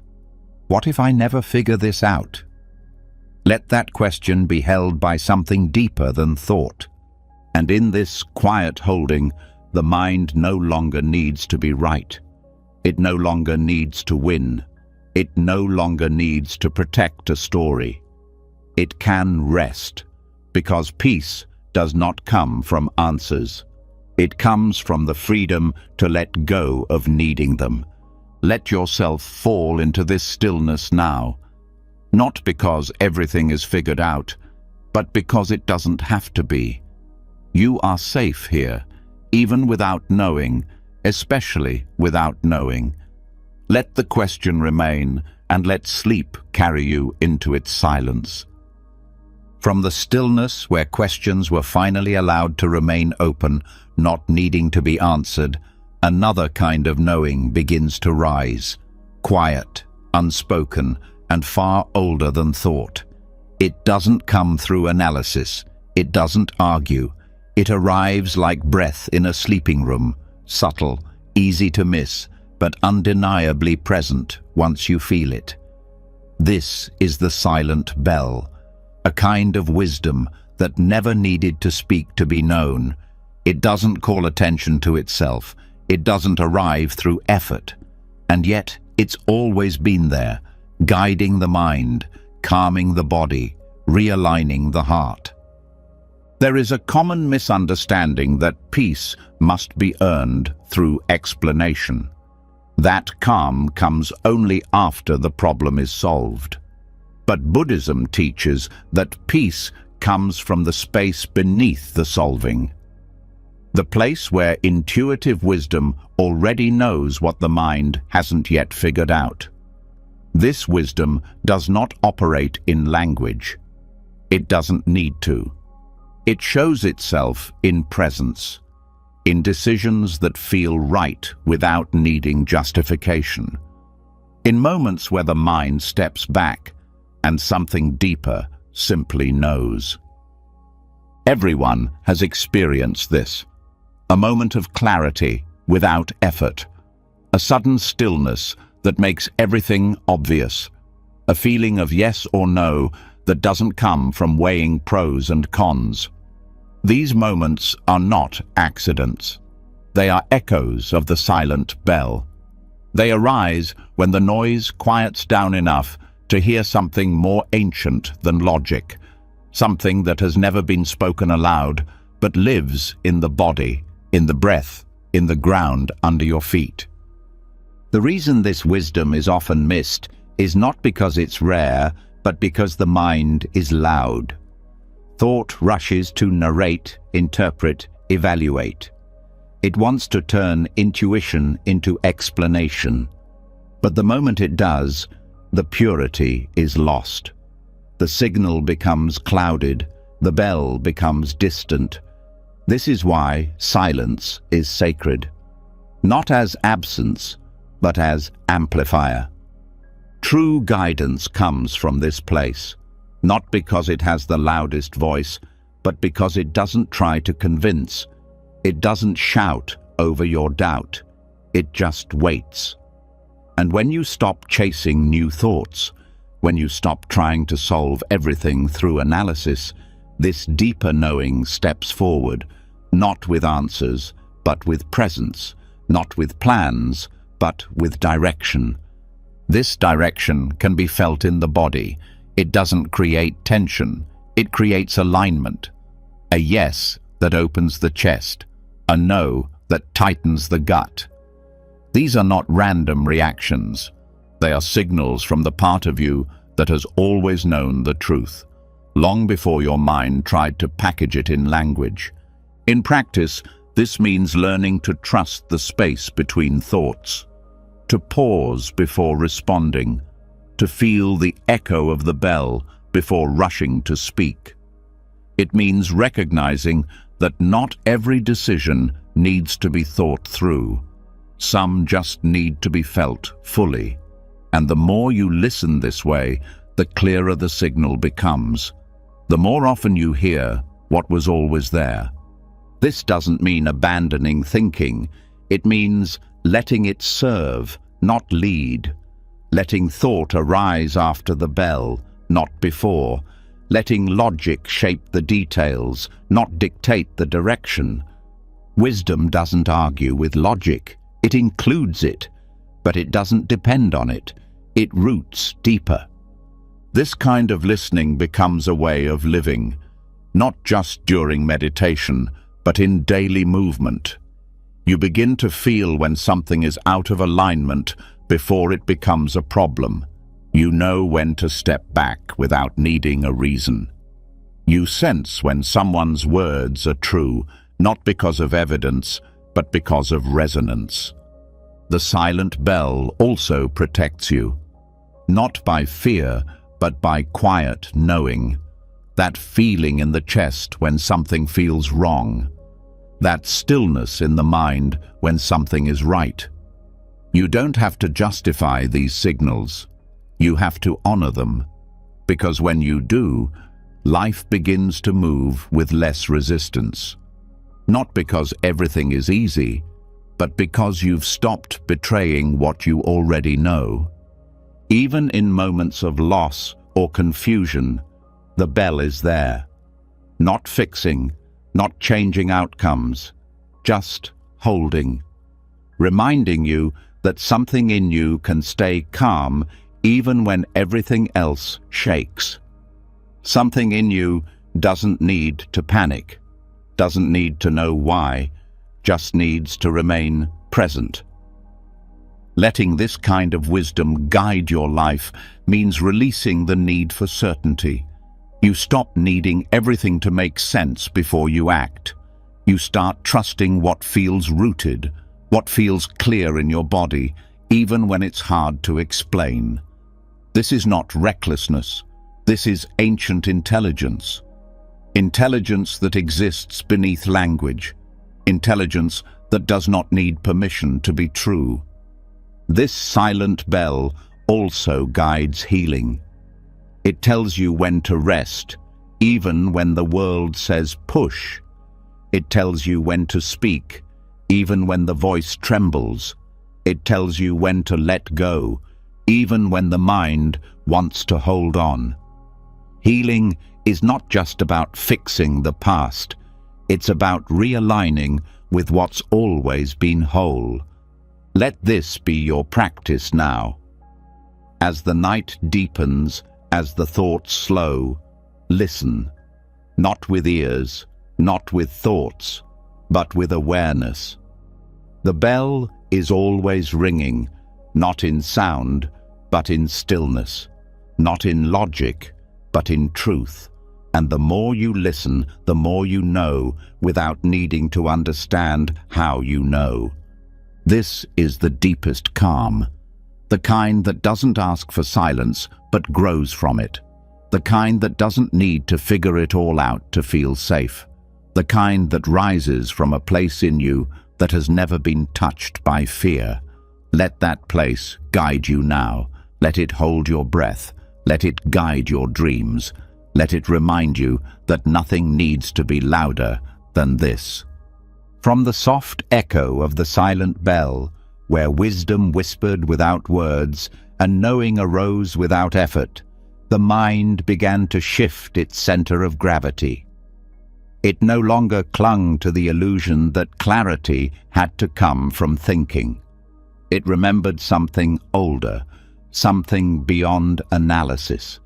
But even here, in the deepest peace, one thread often remains, the subtle belief that everything arising within is somehow personal, that every thought is yours, that every feeling belongs to you, that every breath is mine. And that's the next veil to lift, because the moment this belief loosens, a profound spaciousness enters, a calm that is no longer limited by identity. This is the inhale of the universe, the realization that the breath moving through you was never yours to begin with. Most people live with the constant tension of ownership. The mind is seen as a personal chamber. Thoughts are labeled as my thoughts, emotions as my feelings. And this ownership creates pressure. Because if the thoughts are mine, then I must control them. If the emotions are mine, I must manage them. If the breath is mine, I must make it right. And that responsibility becomes heavy. But Buddhism offers a different way of seeing, one that starts with the breath. The breath is the most intimate yet most impersonal experience. It happens through the body, but not because of the ego. No one needs to remember to breathe. No one needs to design it. It moves on its own. And not just in you, but in all beings. It moves in animals, in forests, across oceans. The wind that sways trees is not separate from the air that fills your lungs. It's one breath, moving through different forms. When the breath is seen this way, tension releases. You stop gripping your experience. You start noticing that my body is just a temporary form shaped by something larger. That the inhale is not your possession, but a rhythm shared by everything alive. And suddenly, breathing becomes sacred, not because it's dramatic, but because it's universal. Because it reminds you that life is not happening to you, it's happening through you. This insight changes everything. It unravels the personal story that fuels most suffering. If thoughts are not mine, I don't have to fix all of them. If feelings are not mine, I don't have to justify or suppress them. If breath is not mine, I can simply rest in it. Let it move me. Let it guide me. Let it remind me that I am not separate. This is not disconnection. It's deeper connection. You're not ignoring experience. You're realizing it doesn't need to be owned. You're realizing that awareness is not a possession. It's participation. You're part of the stream, not the stone. And once you feel that, the idea of me becomes softer, less heavy, less sharp. Still here, but transparent. You start to see that the mind is not a private room with locked doors. It's a field, a movement. Thoughts come and go like weather across the sky. They don't announce their origin. They don't belong to anyone. They're just passing patterns, and the moment you stop claiming them, they stop sticking. This is freedom, not the freedom to control, but the freedom to release. You don't need to manage every sensation. You don't need to label every shift. You just breathe and let the universe breathe you. This also brings a deep sense of peace in daily life, because much of the stress we carry is not from what's happening, but from thinking we must do it alone, that every emotion must be processed personally, that every mistake defines us. But when you step back from ownership, the mind softens. It becomes more fluid, less reactive, more compassionate. Even suffering becomes lighter. Pain still arises. Difficulty still moves through. But you're no longer adding the weight of, "This is my failure, this is my burden, this is my fault." You're simply present with what is, letting the body feel it, letting the breath hold it, letting the moment move through.